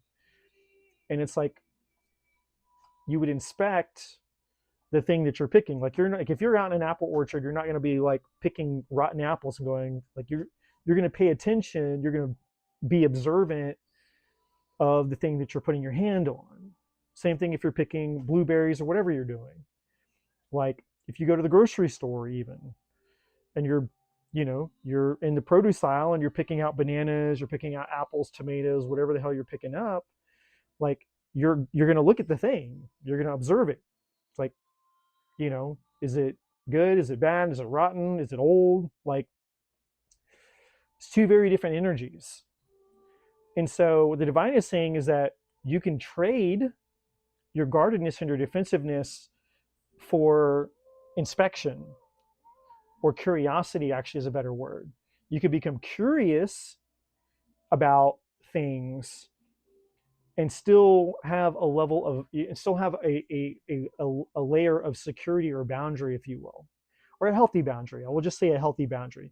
You can have a healthy boundary and still observe something without giving fuck you energy, like, hey, like, don't come at me, like this. And please hear me when I say energy, because you may be thinking, well, I don't do that. I don't have a fuck you energy. I don't like treat people bad or wrong, or I don't like, it's like you can be the sweetest, prettiest, kindest, soft-spokenness, like you can be all of that. But the vibe, the energy that you give off to somebody could be very fuck you, right? If you've ever been in a relationship with somebody, and I have, where they've been through a lot of trauma, like, I've been with somebody a year and, have gone through all kinds of things and create an intimate connection and love this person to death, and like be deeply committed and invested, and still feel that Seven of Wands energy, still feel a resistance, still feel this part of them that's like, get away from me. And it's not because they're consciously rejecting me or that they even want that. It's this unconscious part of them that's afraid of getting hurt. And so, it doesn't even have to be an intentional thing that you're trying to do. You might even be aware that you're doing it, but it's coming out in the reading for you as a benefit for you, because now you can have awareness around it and say, okay, I can explore that. I can at least, sit with myself, or just try to be more aware of myself in a way and say, okay, I need to pay attention to that that vibe, that energy inside of me that's very resistant or very guarded. And so right now it may not be a very big deal, because obviously if this guy hasn't shown up in your life yet, it's not, it's not a big deal yet. But the cool thing is the fact that you're having this reading right now gives you a heads up, which means that you have something you can be working on before he shows up, so that by the time he does show up, you've already started to get a handle on this part of yourself, so that you can be in this Seven of Pentacles energy when he shows up, and not in the Seven of Wands energy. You can be more, hey, I'm curious, I'm here, I'm observing, I'm seeing, what the value of this thing is. That's what the Seven of Pentacles is. Is it valuable to me, or is it not valuable to me? Is it worth my time, energy, and effort? Is it not? And you can still take in all that data, all that information, to make that decision without being in a singular energy of just straight guardedness no matter what. Because if this guy is actually somebody that's good for you, then you're already cock blocking him before, and he's not even done anything wrong. And maybe he's actually good for you, And the open up card here is a hint. And the conclusions are within reach is a hint. I don't know what's underneath the Five of Pentacles. The Two of Wands. A decision and a choice. right? Like, okay, you have a decision here. There's two ones. You've got this one, you got this one. Underneath that, the hermit, introspection, soul searching. You know, this is about you again going within to understand what it is within you that needs to change to embody the Seven of Pentacles energy and not this defensive energy. I'm gonna go one more underneath that. Okay, you can't make that shit. The Lovers. Finding your truth, finding out what's real, the thing that you've been desiring and wanting, which is love. What is truly in alignment with you? Nothing is in alignment with you when you're here because everything is going to go through the lens of defensiveness and hurt and this Five of Pentacles energy. You'll never find out because every person that comes towards you is being punished for something that happened to you in the past, whether you intended to do that or not. But introspection leads the way to inner truth, and it at least gives you the opportunity to observe what's right for you, and you'll feel the difference. That's the beauty of this. I'm surprised the High Priestess didn't come out here, but you'll know. The bottom line is you'll know if what comes towards you is worthy of your time, your energy, and your effort, and if it's ultimately in alignment with you. That's what the Lovers card is, being in alignment with what's in your highest good. And of course, because your reading is about relationships, of course, yes, it has to do with love and relationships. But more importantly than that, it has to do with what's in alignment with you. So that's what's most important for you. Because anything else that you want to know about, any other reading I could give you is going to be irrelevant if you're in this energy, because any man can show up at your front door.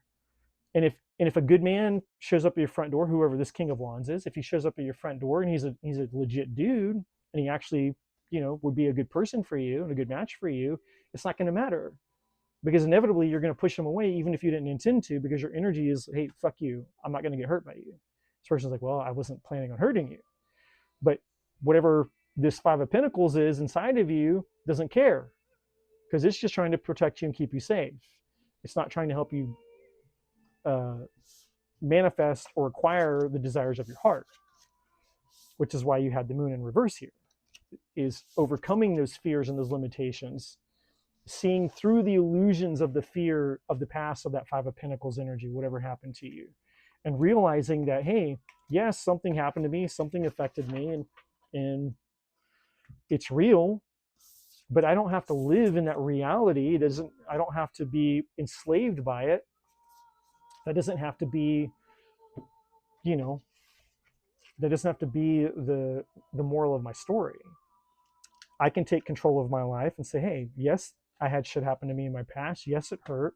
Yes, you know, it had an impact on me for a while, but I can change that. I can take control of my life. I can make a new decision. And we all have that power, thankfully. So hopefully that makes sense. Curly, you were up, my friend. Damn, 2024.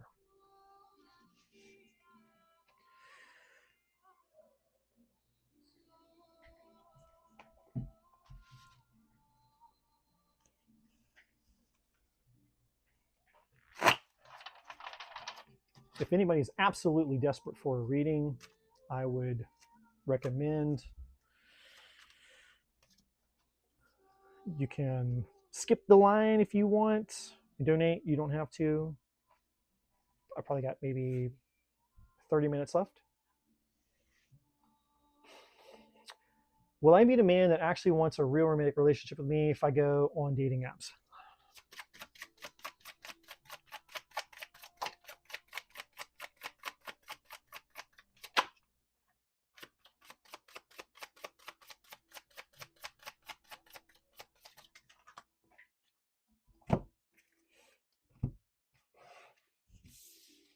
Whoa, whoa, whoa, whoa.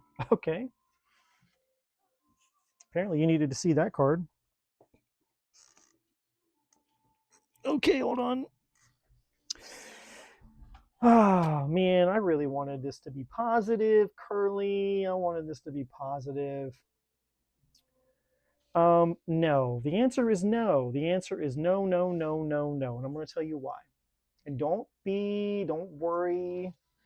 No doesn't mean run and panic. No doesn't mean you're doomed. No, no doesn't mean you're not going to get love or find love. No doesn't mean, let me explain. No means let the man explain. Is that on the picture? Okay, that's close enough. Even though it still looks kind of shitty. I don't like it. My OCD doesn't like it. All right. I'm going to tell you why no. I'm going to tell you why no. And it's not because that there's not good men out there. It's that you don't believe there's good men out there. That's the difference. Now, why am I saying that? Well, let's start with the Seven of Swords. The Seven of Swords is the Seven of Swords coupled with the Eight of Swords, coupled with the Nine of Swords, coupled with the Four of Cups, and the Seven of Wands, and the Three of Swords. Like, you got all the things here. You got all the things here. And the divine is telling on you. Okay? This isn't me, but I'm just going to keep it real. The divine is telling on you. The divine is only going to tell you the truth. Right? There's two non-negotiables that the divine has with all of us. The divine is never going to violate your free will. The divine is never going to give you anything that's not in your highest good. And right now, what's not in your highest good is to bullshit you and lie to you and make you believe something that isn't going to benefit you and help you get what you want. So we have to start here with the Three of Swords because this is the linchpin for you. Excuse me. This is where all of your problems lie. Something hurt you. And whatever hurt you, and it could have been multiple things, probably multiple things, because you've been hurt, you don't trust. The Seven of Swords is trust issues. You've got severe trust issues. And you're severely guarded. And you overthink things with the Eight of Swords. The Eight of Swords is basically negative thinking, but it's self-imposed, meaning you're creating stories in your head that are not real. They're not attached to reality. They're attached to pain. So the pain inside of you is projecting negative stories to your mind and you're believing them. Like, hey, this is going to happen again. Whatever happened to you before, it's going to happen to you again. It's only going to get worse. It's going to get worse. It's going to get worse. And because, again, your nervous system is trying to protect you, the Seven of Wands here, the defensiveness, your nervous system's trying to protect you. And so it's telling you all these stories about why you don't need this love bullshit in your life anymore. But there's something inside of you that's like, but I do want love. Even though your mind is freaked the fuck out when it comes to this whole love thing. How do I know that? Because you're catastrophizing with the Nine of Swords. So you've gone from now I want you to see this real quick. You got the 7, the 8, and the 9. The only card that you're missing is the 10. That's the only thing that would make this reading worse in that regard, in terms of like you having no control over your mind, basically, just fucking you. And I'm just being real with you. Your mind is royally fucking you, and not in a good, pleasing way. Like, your mind is your worst enemy right now. And it's not just your mind. And to be fair to you, I mean, this Three of Swords is legit. You've obviously been through something. And so that's legit. That's a legitimate thing. Trauma is real. And so that's not something to be, I'm not, taking that in a light-hearted type of way. It's a serious thing. People's trauma is a serious thing. But like I was just saying a second ago, the divine has given us power over our trauma. We're not slaves to what's happened to us. We can create a different reality. I'm not saying it's easy. If it was easy, everybody would be doing it. The whole world would be full of healed people that don't struggle, don't hurt other people, the whole world would be fairies and fucking unicorns. It's not. And the reason that the world is in for the most part in the state that it is, or the saying that hurt people, is because people don't know what to do with their trauma, because no one teaches us what the fuck to do with our trauma. Like we're not taught this shit growing up in school and whatever. We're taught a bunch of other useless things like algebra and PE and a bunch of other shit that we don't need to know about. It's not very helpful when we, become of age. So you've been hurt, and your hurt is legitimate, and your hurt is still very much alive inside of you. So you have pain inside of you that has not fully been healed or worked through. You've not sorted through all of this consciously, which is why it's here. And the result of that is your nervous system is trying to protect you, which is the Seven of Wands. And the way that it's trying to protect you is by projecting trust issues where you can't trust men, or you can't trust the situation, you can't trust dating, you can't trust. So it's trying to convince you just to give up on it with this card. But then it goes further. It's like, hey, we need to reinforce this times 2 by creating other negative narratives. And there's the Eight of Swords. And there's probably some self-deprecation in there too. Because that's how, the only way for your nervous system and the ego to really protect you is not just to attack something outside of you, it needs to attack you too. It needs to burn the candle from both ends. So it's like, yes, you'll always be hurt, you'll always be fucked over, you'll always be whatever. Men will always do this. You're going to keep, it's only going to get worse, basically, when it comes to whoever or whatever it is that you're dating, right? Men, women, whatever. But then it comes at you from the other side. And from the other side, it comes at you and says, hey, you know what? You suck. You're not worthy. You're fucked up.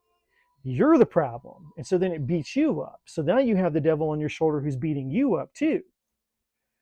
So you get it from both ends. So, your brain, your ego tries to close you in where you can't get out, boxes you in. It's like everything outside of you is terrible and it sucks, but then you suck too. And so now it's just like you're trapped between two devils, two negative stories. You got the devil in this ear and you got the devil in this ear, and you're kind of stuck in between, right? That's the Eight of Swords. That's why the 8 swords are trapping this person, but they're not really trapping the person, because this person could get out of it if they wanted to. It's self-imposed, right? Now, we go up to the Nine of Swords.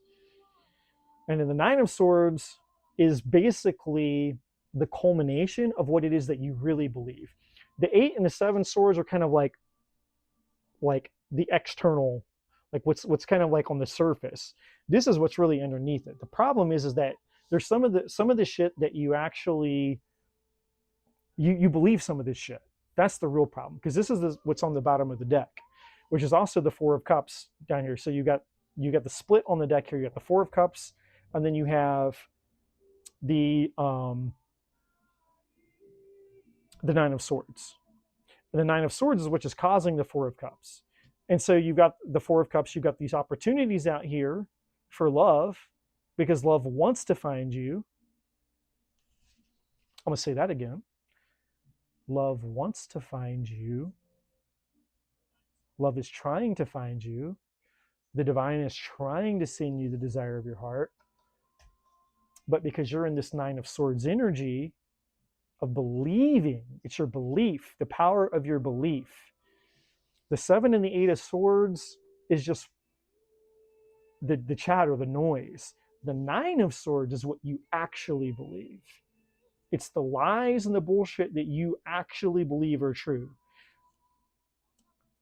Some of this stuff comes and goes. 7 of Swords, trust issues, it comes and goes in the moment.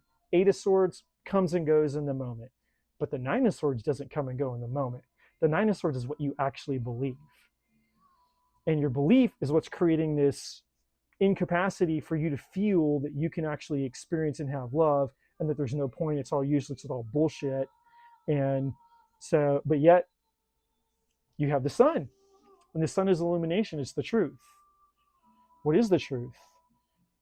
In my opinion, the sun is one of the most powerful cards in the entire deck, because the sun is pure illumination, it's pure truth, it's divine truth.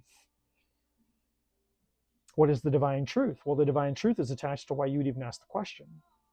Because if there wasn't a part of you that wasn't desiring the love that's trying to come to you, which is a cry from your heart and your soul and your spirit, not your pain, not your ego, not what's trying to protect you, it's love. So this is the age-old battle between love and fear. And up until now, you've just partnered with fear, not because you've wanted to, but because it's all you're used to. And it's been unconscious. The sun brings things to light. It's the moment when things click, you get the revelation, and they're like, okay, I understand now. It's an epiphany, it's an awakening. You can't hide from it anymore. It's not hidden inside of you. It's not hidden in the closet. It's not a skeleton in your closet. It's not some hidden trauma. It's not some hidden pain. It's not the lies. It's not the bullshit that you're hearing in your head and your brain. And it's not this Nine of Swords belief shit. It's the truth. It's the real truth.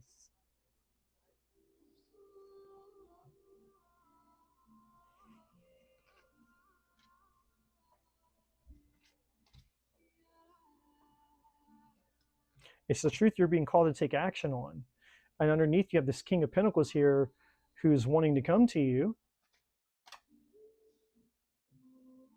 because he's attached to this Nine of Pentacles here. He's legit. And then you got the Two of Cups. So underneath your fears, you have this Nine of Pentacles, which is actually two energies. It's his, which is like you have a healthy human being, and then this is your energy as well. You're a healthy human being. Then you have the Two of Cups, two healthy human beings coming together and having a healthy thing. But you have the Knight of Wands here. The Knight of Wands is basically the divine saying, hey, there's a part here that you're responsible for. There's an action, a bold, courageous action you're responsible for. And what is that? The Nine of Wands. The Nine of Wands is you're the wounded warrior. You're going to have to face and confront this trauma. You have to basically be willing to confront and face this fear that you have and confront these lies. And this isn't me being hard on you. It's just me. And I'm probably not even telling you things that maybe you don't already know, but it's understanding that love is not the problem. Men are not the problem. The story that you have is not the problem. But the problem is the more that you give your energy to that thing, because problems need energy to live and survive. Every problem that any one of you out there has, me, everyone, it requires energy to live. And the more that we give our problems energy, then the more alive they become. So if you want to eliminate a problem, you have to starve it of your energy.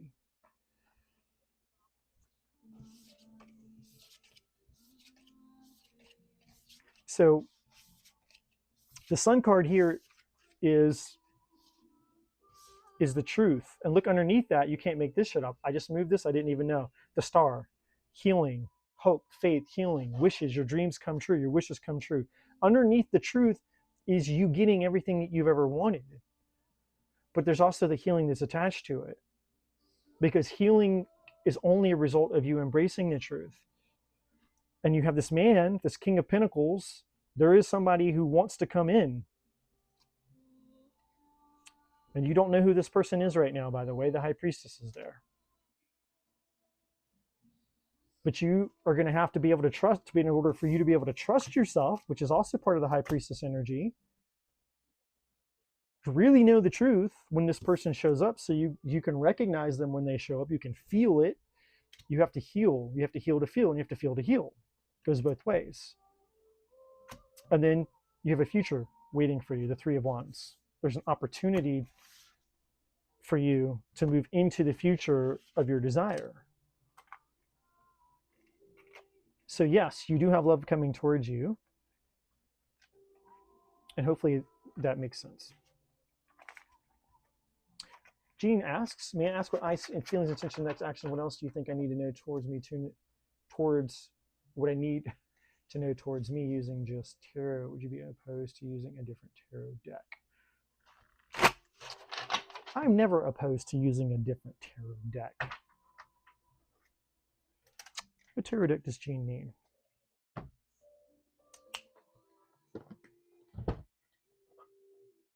How about this one that I never use? Well, I shouldn't say never. I've used it. It's pretty much brand new.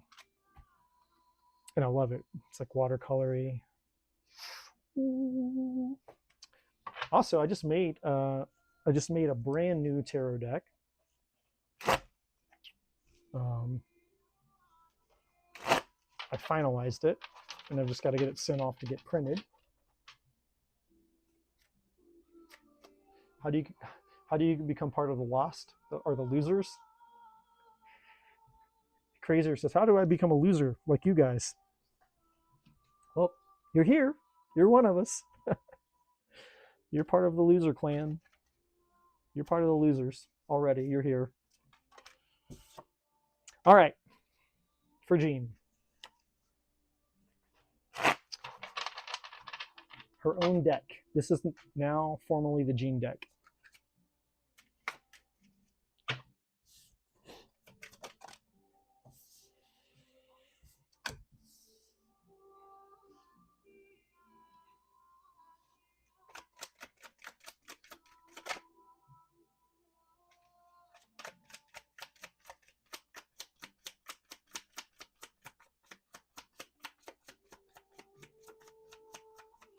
Crazy. Yay, I'm a loser. It's all right. Don't worry. I'm going to rename my tarot channel the Loser Tarot.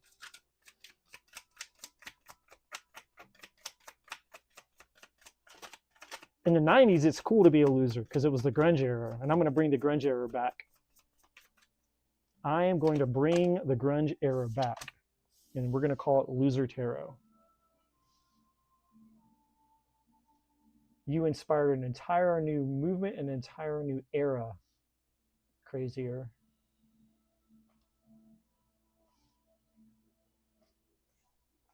It's all good.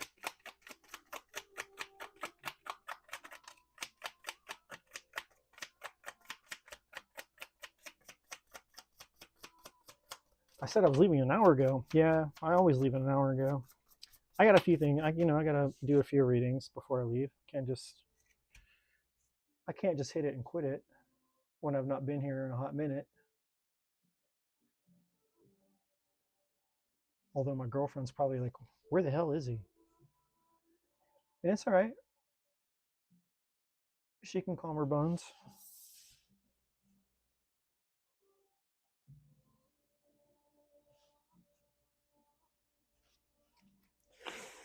Hui, okay.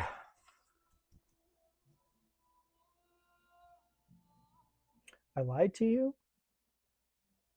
I hope I didn't lie to you.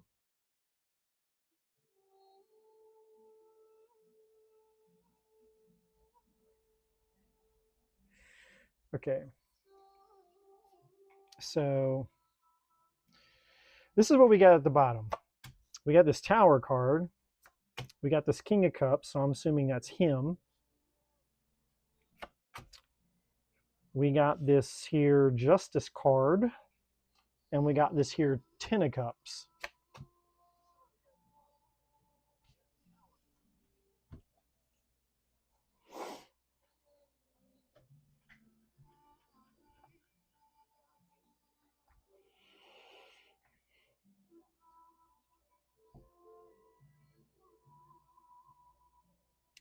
So the first thing I'm drawn to for you, Jean, is the Four of Swords, and I get some type of uncertainty here.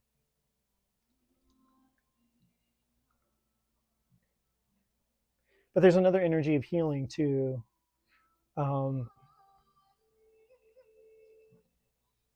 Because we got this Ten of Pentacles in reverse. Then we have Justice. Then we have the Six of Cups in reverse. So it's kind of interesting because I'm asking your question, what their feelings towards you are, but I'm also getting a lot of like a background I'm getting a lot of information about this person, and kind of like what they've been through is coming through here.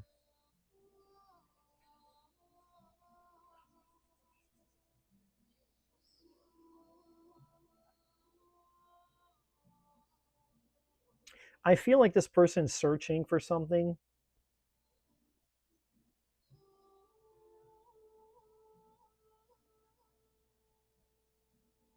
and they know that it's like they know they can't go back, and it's like there's something that's unresolved for them. They know they need to let it go. So I don't know if this person was like married, whether they're divorced. I don't know. Ten of Pentacles in reverse is strong divorce energy. I mean, you could say with Justice there, but Justice isn't really. That's not really. It's not really connecting to this Ten of Pentacles for me for some reason. But what I can say though is that if I was to just read like on the surface, this person, I mean, they want to show up for you. There's a sense of mutual, there's a sense of reciprocity here, but at the same time, there's this like, I don't know what it's like, whatever they've lost something. There's a sense of loss here because you get the Ten of Pentacles in reverse and the Ace with them. So like they're feeling like they've missed out on something, or they've lost something. There's a missed opportunity or a loss. I mean, it could even be money and shit, but I don't feel like it's that. And there's another side of this too, where it's kind of like, I feel like this Ace of Pentacles in reverse and this Ten of Pentacles is also tied to you, because I feel part of it's almost kind of like you're thinking that, like, where's the investment?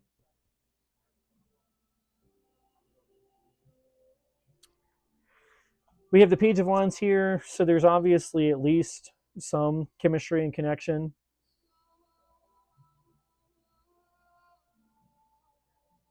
But there's also, like, I feel maybe it's even touch and go with this person. I don't know. Like, maybe you hear from them and then they go quiet. But there's definitely two energies here, because I keep coming back to this Four of Swords despite all this other shit. And one of the energies is attached to him, but the stronger energy is actually attached to you. And I think it's really about more you contemplating and reflecting on this Ten of Cups here, what it is that you want. The Six of Cups here is definitely tied to him, I feel. So he's definitely got something that he needs to cut ties with here. And I think he's trying, if I'm being honest with you. But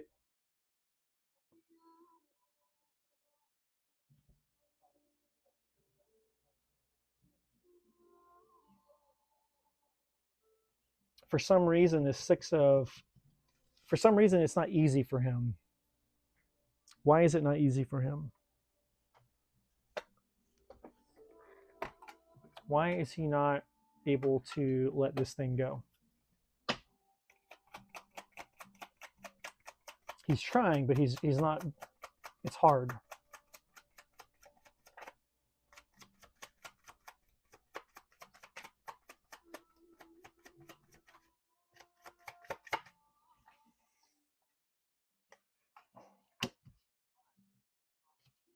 Okay. It's something he didn't want to give up on.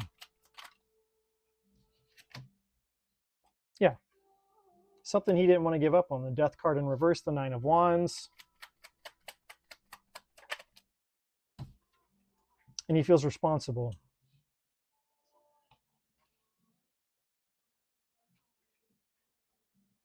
And we get the Eight of Pentacles and Strength at the bottom here. So something that he was trying to put work and effort into, he didn't want to give up on it. It's something he felt responsible for.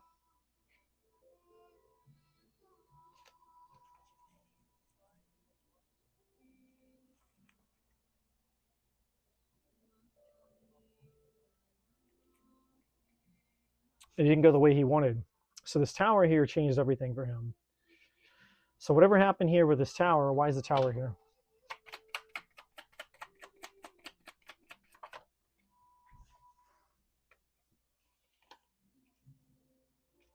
I don't know. That hit the floor. I don't know if that was... It has to do with money. I told him not to make a financial investment in something, but he didn't listen. Yeah, this I didn't see if this, I mean, hit the floor. I don't know if it was reverse or not, but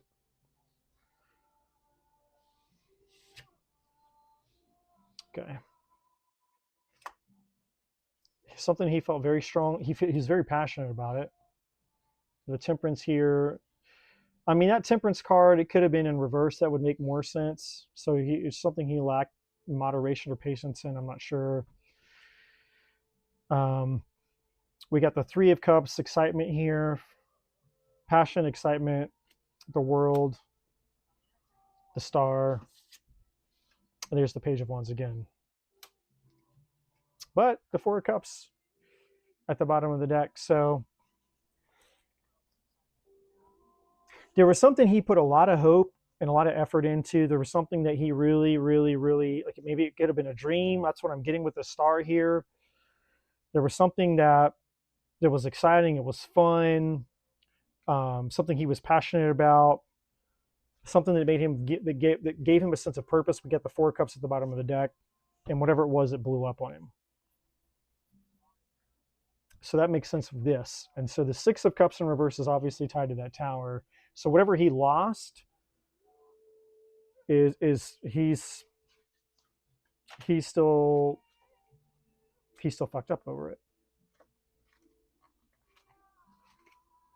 And that's affecting the version of him that you're getting to answer your question. So like, I'm looking at this and I'm thinking, okay, like, how does this relate to her? Well, it's impacting his ability to show up for you, because he's thinking about this shit. Why is Justice here? Because Justice has something to say about this. There's the Nine of Wands again. Yeah, he's about to learn a lesson here. Okay, now we have the Death card upright, and we have the Three of Wands. So he's about to learn another lesson, unfortunately. And it's like, okay, yeah, you cannot make this shit up. I love tarot. There's the King of Cups again at the bottom of the deck, and the Devil. You cannot make this up. King of Cups here, King of Cups here. Confirmation. Mic drop. Can't make this shit up. Seven of Wands. Underneath the King of Cups. No, he's going to stand. He's like, I'm going to do four. There's the Four Swords double again. And there's the Devil. Yeah, homeboy's, he's doubling down, and he's not learning his lesson. He's like, I can do it again. I'm not going to give up. I'm not going to give up. Okay. Don't give up. Keep fighting the losing battle. You got Death here. He's not learning what he's supposed to learn from this situation. He's not learning the lesson. So he's still focused on this thing that he's lost, that he can't let go of, which is the Devil. The Devil has got him by the balls because he can't let it go. He's not learning the lesson. He's doubling down. And it's like he's gonna probably have to have another tower. So he's gonna learn a lesson. That's why Justice is here. So there's that. All right, now the Ten of Cups is here. I'm still looking for where it is that you need to know. I mean, I feel like you're probably intuitive enough to put these pieces together. Like, basically what I'm getting from this is the divine is saying, hey, you know what? Only thing you can do is be a bystander. Only thing you can do, Gene, is just step back and be like, hey, bro, go blow your life up again, man. Like, if that's what you want to do, I mean, I can't stop you. Ten of Cups. High Priestess. Interesting.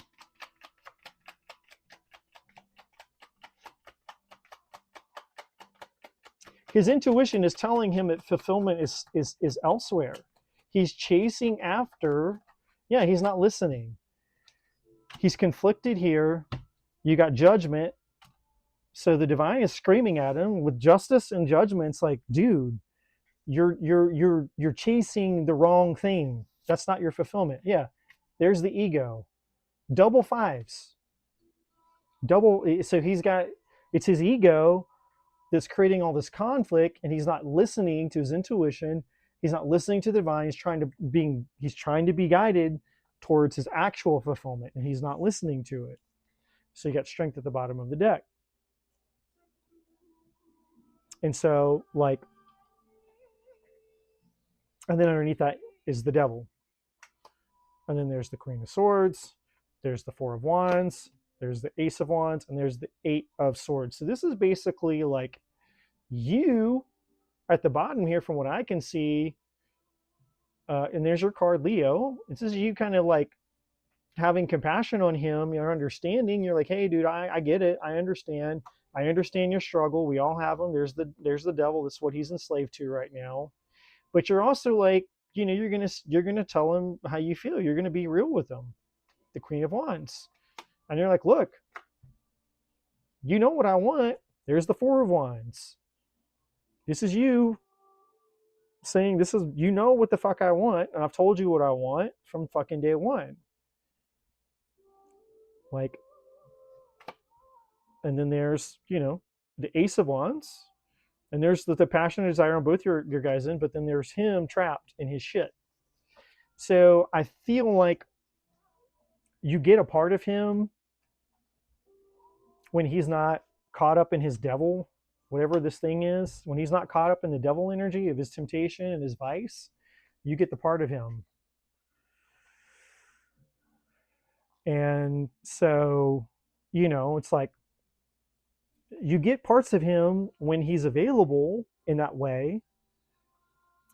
You know, this Page of Wands energy, and then but there's actually a part of him, and I've got to be honest and fair, there's a part of him with the Six of Pentacles that he can be generous. He can be, which is why I feel like the Six of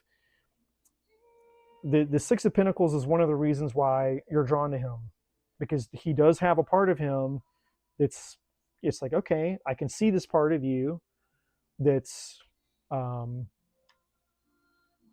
what's the word I'm looking for? This generous and giving and kind and all of that.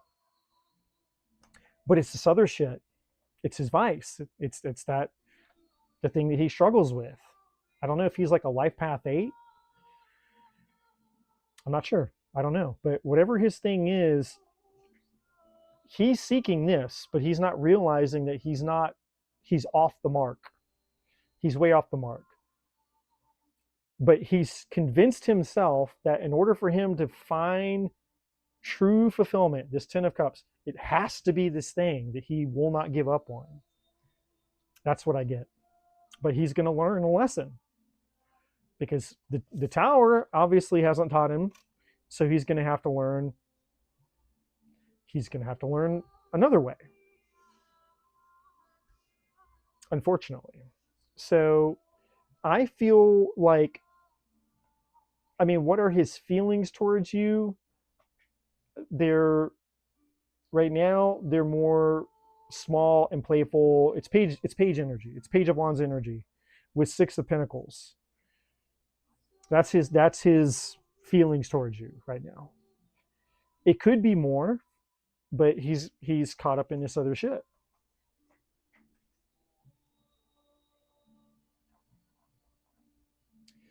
He has an obsessive personality, but his devil is that he's a workaholic. Okay, well, that makes sense then. Um, that makes sense. He could be. I don't, like I said, I don't know if he's a life path 8, but that's the vibe I was getting on that. But there's something that's this 6 of Cups in reverse is very telling, because it means that there's a substantial reason for why he's not letting this go, and it's not superficial. Like there's, it's part of his identity. There's a part, it makes up part of like him, his self-worth, who he believes he has to be, which is why he's doubling down on it, and not wanting to give up on it, because there's a part of him that believes that without that thing he cannot have this 10 of Cups fulfillment. So whether that's I'm not worthy, I can't fulfill anybody else, like he has a belief or an identity pattern or something with him that feels like if he cannot do this thing, then he cannot have this 10 of Cups. Oh, he's a life path 1. That would have been that would have been the next my next choice. He had 8 vibes, but a 1 would have make total sense. And I would have actually, if you had not told me that he was a Scorpio, I would have guessed Capricorn. A Capricorn 8 or a Capricorn 1 would have been my guess. I would not have guessed Scorpio, but you know, I mean, I guess I could see that. I mean, their sun sign doesn't have to do with anything in that regard, and that makes sense. I mean, that's a legitimate concern. I mean, men feel the responsibility of being a provider, but it's not just that. Part of this is for him. It's selfishly for him, and when I say selfishly, I don't mean because he's a selfish person. I'm just saying that it's not just him trying to go by, the code or society or the standard of society that the man is supposed to be the protector and the provider of the woman, and he has to have all these things and give it to her. I mean, that's part of it, but that's not all of it. There's something within him that he feels that he personally is not good enough. There's something much deeper than just the giving it to somebody else factor. But yeah, it's tied to his self-worth somehow. It's a status thing, an achievement thing. I have to be good enough for myself. He has to feel good enough. He has to feel like I'm successful in doing these things, not just the fact that I'm providing this success to you to make him feel like he's worthy of you. It's an ego thing, the 5 of Swords. It's just an ego thing that he doesn't understand, that he's missing the point. It's like, dude, it's not how much it's not materialism, the devil card. It's not your materialism that makes you worthy. It's not what you can produce. It's not the value in your bank account or the house or the car. It's the quality and the character of who you are. It's the heart and the soul that you bring to a woman that makes you valuable to her. Unless she's of course, there's plenty of superficial women out there that are just like sugar daddies, right? Like the gold digger women. Of course, there's plenty of women like that. But if it's a genuine, sincere woman, she doesn't give 2 flying fucks whether he has a penny to his name or whether he's got $1 million to his name. She cares about who he is, like what his character is, his heart and his soul, his person. And that's what he's not understanding. And so he's just misaligned with his fulfillment. No, he's not interested in anybody else. There's no interest here in anybody else. He has interest in you, but his primary interest is actually not even in women at all. His main focus is in this, whatever this devil energy is attached to. It's kind of more of a self-focus, and I'm not saying he's selfish or narcissistic. I'm just saying that his primary focus is feeling worthy and good enough within himself. It's not interest necessary. A woman in his life isn't what's going to make him feel this Ten of Cups right now. The version of who he is right now, no woman is going to give him or provide him this Ten of Cups energy. He's not going to experience that from a woman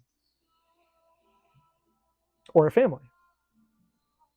Now, he could get there, but he's going to have to learn a lesson first, because right now he's too fixated in that regard. But your ex text, you left your multi-millionaire ex, that's right. I forgot about him. They texted you 2 weeks ago saying they want you back, and you said no, thank you. But he thinks he can come back. He's confused. Of course he is. They should have learned the first time. They didn't see your value the first time. Why should you have to remind them the second time? That's obviously the lesson that those people need to learn. That's the only way they're going to learn. Losing the thing that was valuable, to understand the value of the thing that you lost, so that maybe next time you get a valuable thing, you won't lose it. So to answer your question, what are their feelings towards you? The best I got for you, Gene, and I just got to be honest with you, is the Page of Wands and the Six of Pentacles. There's interest, but it's not deep interest. It's surface interest for now, until this person can learn their lesson about what's actually going to fulfill them. So they have not learned that lesson. It's like, that's why that Judgment card was there. The Judgment card really is the most important card for them. You know, this person needs to have a wake-up call, a realization. And the divine is trying to wake them up and trying to help them learn this lesson by actually handing them and providing them the very thing that would make them happy if they would actually sit and learn the lessons that they've already experienced. Because they don't have to go through this lesson a second time.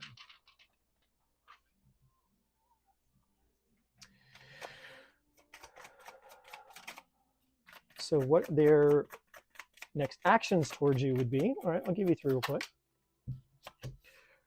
They're going to come towards you. You get the Chariot. That's strong energy. So they're going to come towards you. But 7 of Swords sideways, Gene. So they're going to come towards you with half the truth and half not the truth. Like they're you know,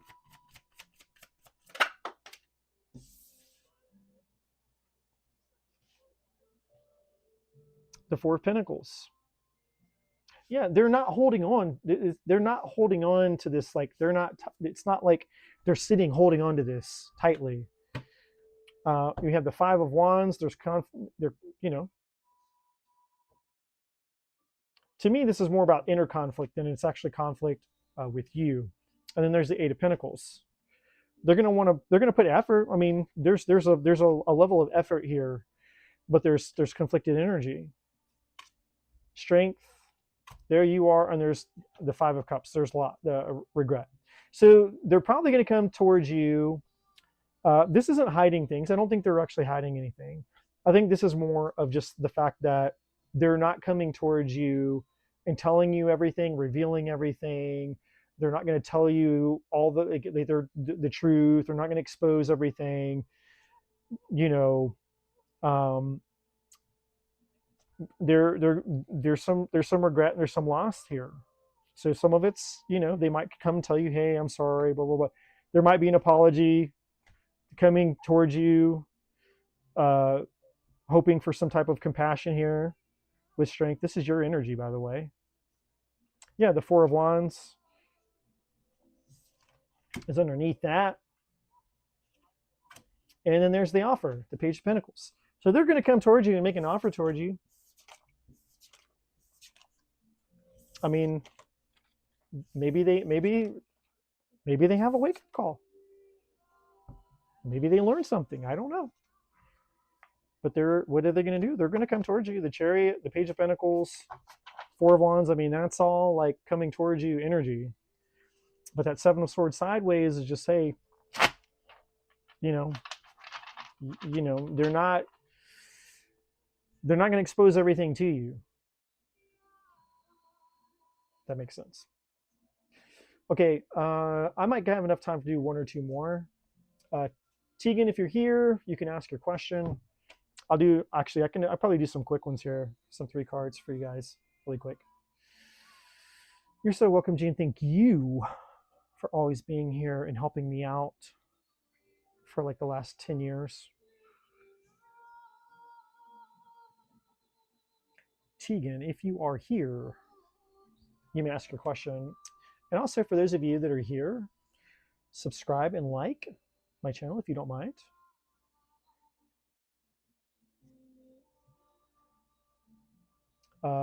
Tegan is not here. We can move to IP8296. And if IP8's not here, we can move to Snow. And if Snow's not here, we can move to Kelly. Okay, IP8 is here. Struggling with love and life, feeling like an imposter the last few years. A lot of interest in terms of dates, none that click like my ex. Still don't feel confident. Any insights? Okay.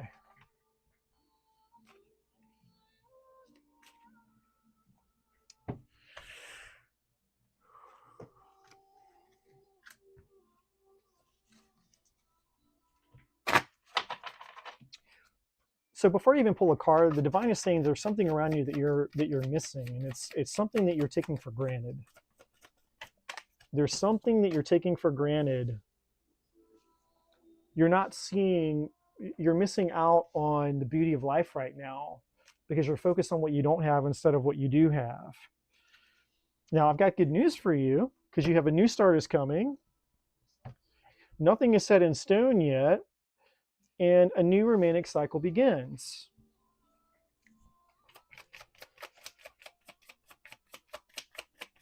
But you're so hyper-focused on all these things in your life that you don't have, instead of just enjoying the life that you do have and realizing that it's your gratitude. And I know that sounds so cheesy and cliche in the spiritual woo-woo lands, but it's true.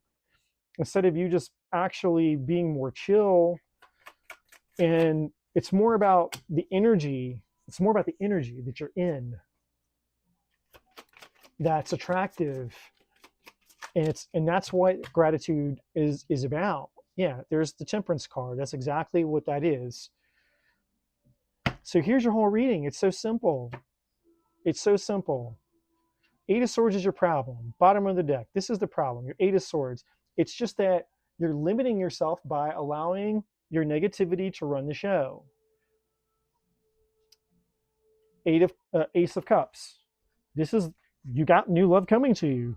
Double confirmation. New start is coming. New romantic cycle. There's the offer coming towards you. The Temperance card, though, is the work that needs to be done. Because right now, you're not seeing clearly. Ace of Swords in reverse. Your mind is racing. So, mental shit, mental shit, mental shit. All your problems right now is just what you're thinking, what you're choosing to believe, what you're allowing your mind to dictate your reality instead of you taking control of your reality and you dictating your mind. You either master your mind or your mind masters you. And right now, your mind is running the show. What's underneath that? The 9 of Wands. Because you've been hurt. This is the story card. You've been hurt. You're wounded. The wounded warrior. But you haven't given up, which is why there's enough of you that's open that this can come to you. But the reason it's saying nothing is set in stone is because it's really up to you, is what the divine is saying. Like you can call in this love, you can call in this thing through Temperance energy, or you can stay stuck in this 8 of Swords energy, this Ace of Swords in reverse energy, and your mind racing and letting your mind master you. And basically you're putting everything on pause. It doesn't mean that love will never come to you. It just means that you're just cock blocking yourself. So underneath the 9 of Wands, you have the 8 of Wands. Shit can happen really, really quick. So you have this ability to change things very quickly. And all it is a perception shift. I would be very surprised if the Hangman doesn't show up for you. Okay, you have Death here.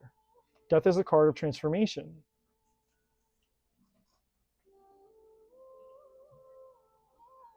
There's something that needs to die. And it's tied to the way you've been thinking. And it might even be tied to something that hurt you from a long time ago. But for sure, it's a way of thinking. You're being asked, you're being called to let go of a way of thinking. You're being asked and called to walk away from something. Eight of Cups, more clues. Six of Swords, you're being asked to move away from something. 2 cards of walking away, moving away from something. Walking away from something that no longer fulfills you, walking away, moving away from something that's brought a lot of chaos, a lot of distortions into your life here with the Six of Swords. Page of Swords underneath that, you're going to have to investigate. You need to be looking within yourself and saying, okay, what is this? What is this thing within me? Why do I have this? Why do I have this distorted mindset about love and what's possible for me? What hurt me? What's confusing me? Whatever it is, whatever you need to investigate here is the key to unlocking your personal fulfillment, the Nine of Cups. Emotional satisfaction. So, and on and on and on we could go here. I'll just go one more for shits and giggles. Five of Pentacles. Okay, there you go. The I'm not good enough card, the loss, the abandonment, the betrayal, so whatever happened to you that made you feel like you suck, you're not good enough, or maybe you were abandoned, maybe you felt left out, maybe it's all of that. Five of Pentacles. Ultimately, at the end of the day, it's just, I'm not worthy. I'm worthless. That's what the Five of Pentacles is. It's poverty. And so here it's a sense of self-poverty. I'm worthless. And so there's something tied to this, and you use your own words. It's you know, whatever words you use that are your words, these are mine, but you might have a different understanding because I've not, only you know your life. I'm not a psychic. But this is the thing that's keeping you stuck in your head, that's keeping your mind racing and keeping this negative energy around you, that's preventing you from calling in the love that's wanting to come towards you. And that's a very important distinction that I want to say to you. It wants to come towards you. It's trying to come towards you. This Ace of Cups is trying to come towards you. The Eight of Wands, it's coming at you. It's trying to get to you. Right? It's an intentional act. It's an intentional act of your desires trying to come to you.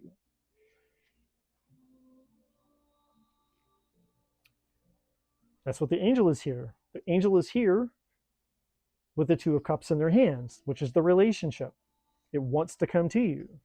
The divine wants to bless you with this. A new start is coming. A new romantic cycle begins, but nothing is set in stone. Why? Because you're the operator, you're the decision maker. You're the one who chooses, okay, I want it. And right now there's not enough of I want it in you because you're stuck in your head about it. And so what needs to happen is this Ace of Swords needs to come upright where you see the truth. And the truth is whatever it is, it's the opposite of whatever it is that's in your head, with whatever the negativity and the bullshit is. It's seeing the truth and saying, okay, just because I feel this way, or just because whatever happened to me doesn't dictate my reality. I get to choose. I can pick up this sword and I can cut away the bullshit and say, I'm going to choose a different reality. Doesn't matter what happened to me in my past. It doesn't matter what happened. Doesn't matter how someone treated me. Doesn't matter what pain I've been through. Doesn't matter what trauma. All that shit doesn't matter. I mean, it matters in the sense that it's real. It matters in the sense that it's part of your history, but your history doesn't define you. We can always rewrite our history by the meanings that we associate to anything that happens to us. Anything that happens to you, it's the story and the meaning that we give that thing which is essentially the same thing as saying it's the power that we give that thing by the story that we give that thing. When you create a story and a narrative about whatever happened to you, you're giving that thing power. And so the more powerful the story, the more powerful that thing becomes. And then you've handed your power away. And so instead of you operating as a divine and sovereign being over your own life, you've allowed something that happened to you that came and went, it's gone, it's in your past, it's not even affecting you anymore. It was a one-time thing, maybe a two-time thing, who knows? But it was an occurrence. That's all that matters. It was an occurrence of something back then. It's not something that you wake up and relive every single day, most likely. And so what we're really bad at, because people don't teach us this stuff, is how to extract the treasure from the pile of shit and apply it to ourselves, learn and grow and understand what that lesson was intended to teach us, but then gain more power from it and say, okay, I'm always powerful because I can always control me. I can always choose with my free will what something means. And we underestimate the power of that ability. The power to truly decide what something means is the power of belief. It shapes everything, because who you are and what you do and who you choose and what you attract is all based and shaped on the power of your belief, which is the power of the story and the meaning that we give to something. So we're either giving that power away to something, or we're retaining that power with ourselves. And that's what the divine is saying to you. No, that's the story. Your confidence has been shot. The story. Worthiness is a big core wound. That was true in the past, but it's not true in the now unless you make the agreement. The Ace of Swords in reverse is the lie, but you have the ability to confront the lie. The story. The Eight of Swords is the story, the bullshit. So the two most powerful words that you can say is I am, and then whatever comes after. So if you say, I am unworthy, I am depressed, I suck, I am not confident, whatever comes after that, whether you say it aloud or whether you just believe it unconsciously, then essentially your unconscious agrees. Your subconscious agrees, because your subconscious is not logic. Your unconscious is just a recorder that's running. It's just there to agree. It's like, oh, you suck? Okay, cool. Then we suck. And then you'll believe that you suck. Right? So you have to take back your I am. You have to decide who it is that you are. Not because of what happened to you, not because of what people have done to you, not because of anything outside of you shaping and influencing who the fuck it is that you are. The most powerful and the most spiritual thing that anyone will ever do in this life is decide who the fuck that you are. I am, because I choose. That's it. That's the most powerful thing that you will ever do in this life, is determine who you are because of your free will choice that God gave you, your creator gave you. Even the creator didn't tell you who it is that you had to be. The creator gave you the freedom to decide who it is that you wanted to be. And we just misunderstand that power because no one taught us this. So we feel like we're a victim to the things that have occurred to us throughout our life. A victim of our reality, a victim of our experiences. And then our mind convinces us, because that's its job, and it's fucking brilliant, and it's been with us from day one. It knows everything about us. It knows our weaknesses. It knows exactly how to talk to us, exactly the words to say. It knows exactly how to get to our core and speak to that part of us and challenge our sovereignty to make us think that we're weak. That's the devil card energy, to become a slave. When the ego has its way with us, instead of temperance, which is turning the other way, it's It's finding balance and harmony, the middle path. It's finding your way back to truth, which is the Ace of Swords upright.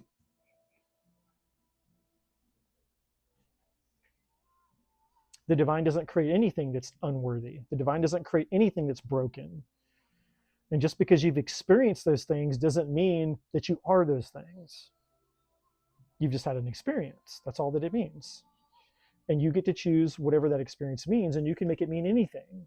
You can go back and rewrite every bad experience you've ever had and make it mean something else. Instead of I suck and I'm unworthy, you can make it mean, hey, I learned something. I grew. I saw. I became. I was empowered. I was given something. You have that power within you. You can use it. And it'll transform who you are, and it'll transform the I am statement of who it is that you choose to become. And it's the same power that you have to call in and allow this love that's trying to get to you. That's how powerful you are. You just didn't know you were that powerful.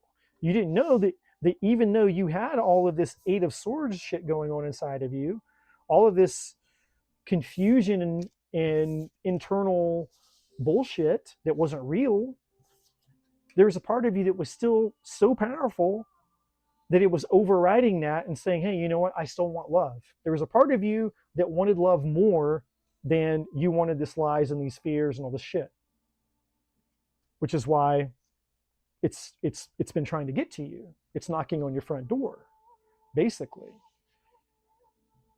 And so opening the door is just you having a realization that you don't have to do this anymore, this Eight of Swords. And the moment that you realize that, and you really realize the power you have in that, you open the door and poof, love's going to be right there. A new romantic cycle begins and a new start is coming. And that's the reality that you get to experience. Pretty awesome reading. Awesome. Snow Enter, if you're here, I probably got like 5 minutes, so I'm going to burn through these last, whoever's here. Sorry, I wish I was on longer, you guys, but it's nice to come back, get my feet wet out here in Tarot Land. If Snow Entry is not here, then Kelly, if you're here, I can do you. Oh, Snow is here. All right, Snow Entry, you can ask your question. It's going to be quick.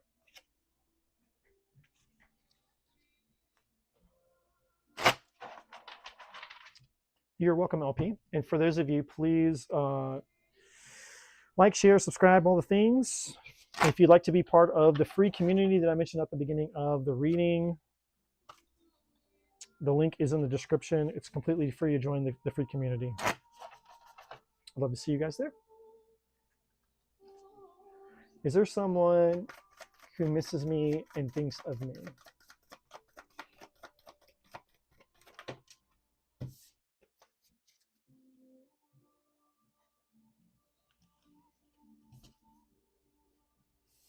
Well, this card came out in reverse here, and this is just you kind of being down on yourself here.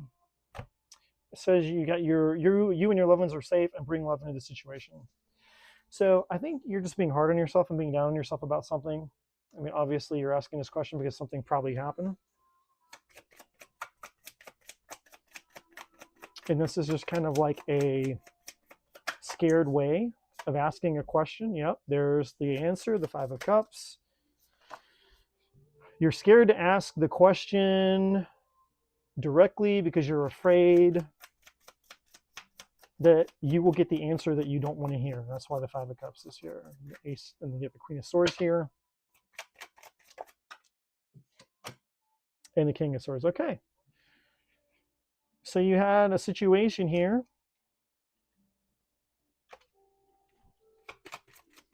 You had a situation.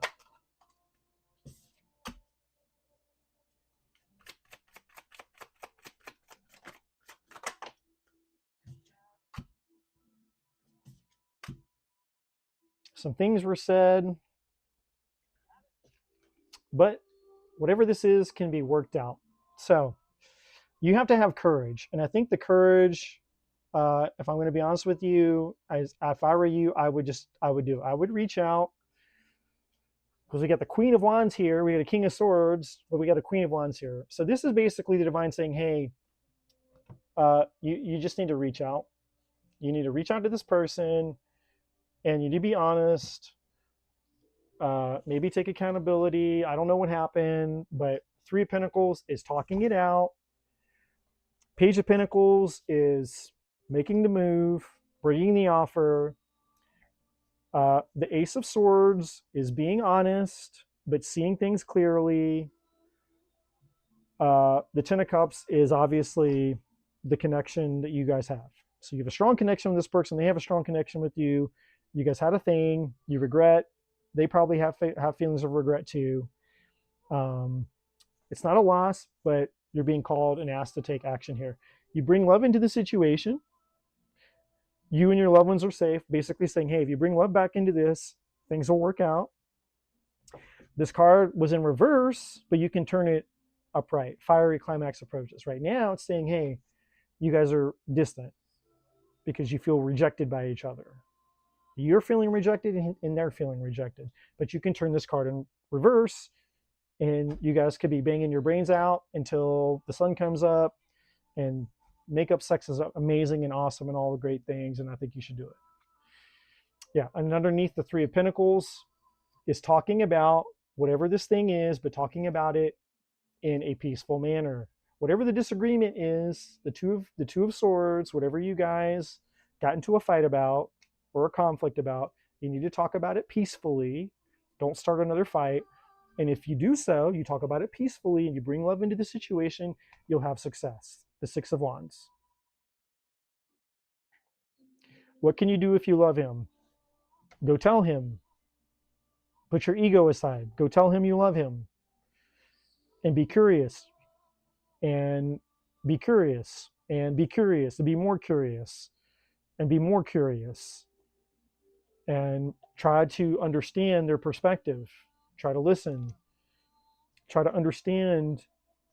Get outside of yourself and try to understand them. And if this person loves you, then they'll do the same thing back. They'll try to get outside of themselves and they'll try to understand your perspective.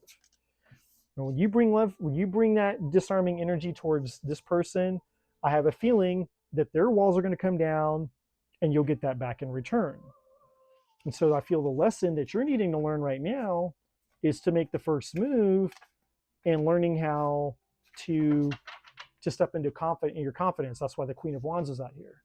You need to be more confident and charismatic and not just sitting around catastrophizing and waiting, going, okay, well, this sucks. I wish. It's like, well, you don't have to sit and fucking, I wish. Step into your power and go do. Like we have all this bullshit that we think that just because, you know, you're a woman and you have a vagina that you can't take action. You know, and I understand there's a lot of pressure and there's a lot of stigmas attached to being a woman and men and who's supposed to do what, and it's like it's the man's job to do this and it's the woman's job to do that, and there's all this confusion and all this bullshit that exists in the world. It's like, no, you're a spiritual fucking being and you're equal. Like you're the divine feminine, they're the divine masculine. Neither one of them is more important than the other. It's two sides of the same coin. It's two sides of the divine. The divine is both feminine, the divine is both masculine. Both are equally powerful. They just represent two different sides of the divine, right? It's not one person's responsibility and the other's responsibility. It's a mutual responsibility. It's equal responsibility. And right now, the divine is wanting you to step into the confidence of learning your power and forgetting all the bullshit. You got to tune out all the bullshit. Forget all the rules, forget all the stuff you were taught, forget how you were conditioned, forget culture, society, and all the shit, and go, okay, what do I want? I am the creator of my reality. Stop giving your power away to shit that doesn't matter, because then you're going to lose it. You're going to miss out on your desires and miss out on opportunities because you're fucking giving your power away to people, places, and beliefs and things that don't even fucking matter, that you don't even really care about at the end of the day. You need to tune out all that bullshit, let all that bullshit go, and take hold of your power and go after what you want. And in this case, going after what you want just means bringing love into the situation and making the first move. That's it. It's not hard. Just making the first move. And it's going to take courage. It's going to be challenging. And it's challenging and it takes courage because you know what making the first move does? It puts you in a position of vulnerability because it means that you're the one that's assuming the risk of rejection. But ironically, it's also you assuming that you're the person who now has the most leverage and the most power because you're the one who's actually operating in love. And you're not just doing it for them, because if you're just doing it for them, then you're misunderstanding what your lesson is. You're doing it for you to prove to yourself that you have the power to create your own reality. And you have enough spiritual maturity to be detached enough to say, hey, you know what? If I move towards something out of love and it doesn't want to respond to to the love that I'm bringing towards it, then that's my answer. The answer is I brought love towards this person and they used their free will to say no to it. And that's the answer that I would need. The answer that I would need is, okay, now I know that this is definitely not aligned for me, because if the love is real and the love is true, it would never reject it. And that's not just for you. That's for any of you out there listening. This message is beyond just for you. It's for anyone out there who can relate to anything that I'm saying. It applies to all of us. Because true love cannot reject true love. If you truly love somebody and you move towards them with the true intention of true love, the true love that's inside of them is not going to reject itself. That's love rejecting love. That's impossible. Love does not reject true love. True love does not reject true love. So,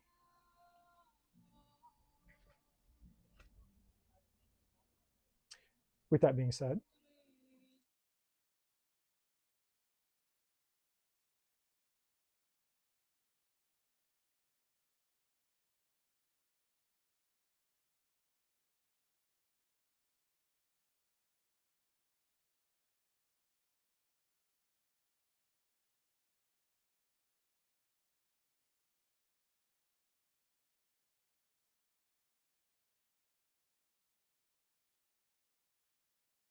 fix my camera again, which means go back to the table.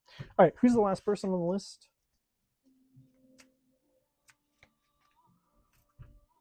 I think my screen's a little bit behind.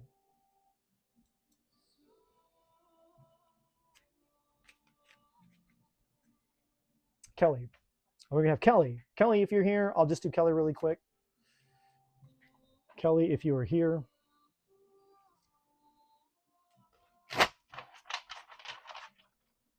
Kelly, if you are here. Oh, Kelly never responded. Okay. All right, then. In that case, I appreciate all you guys. Thank you for being here.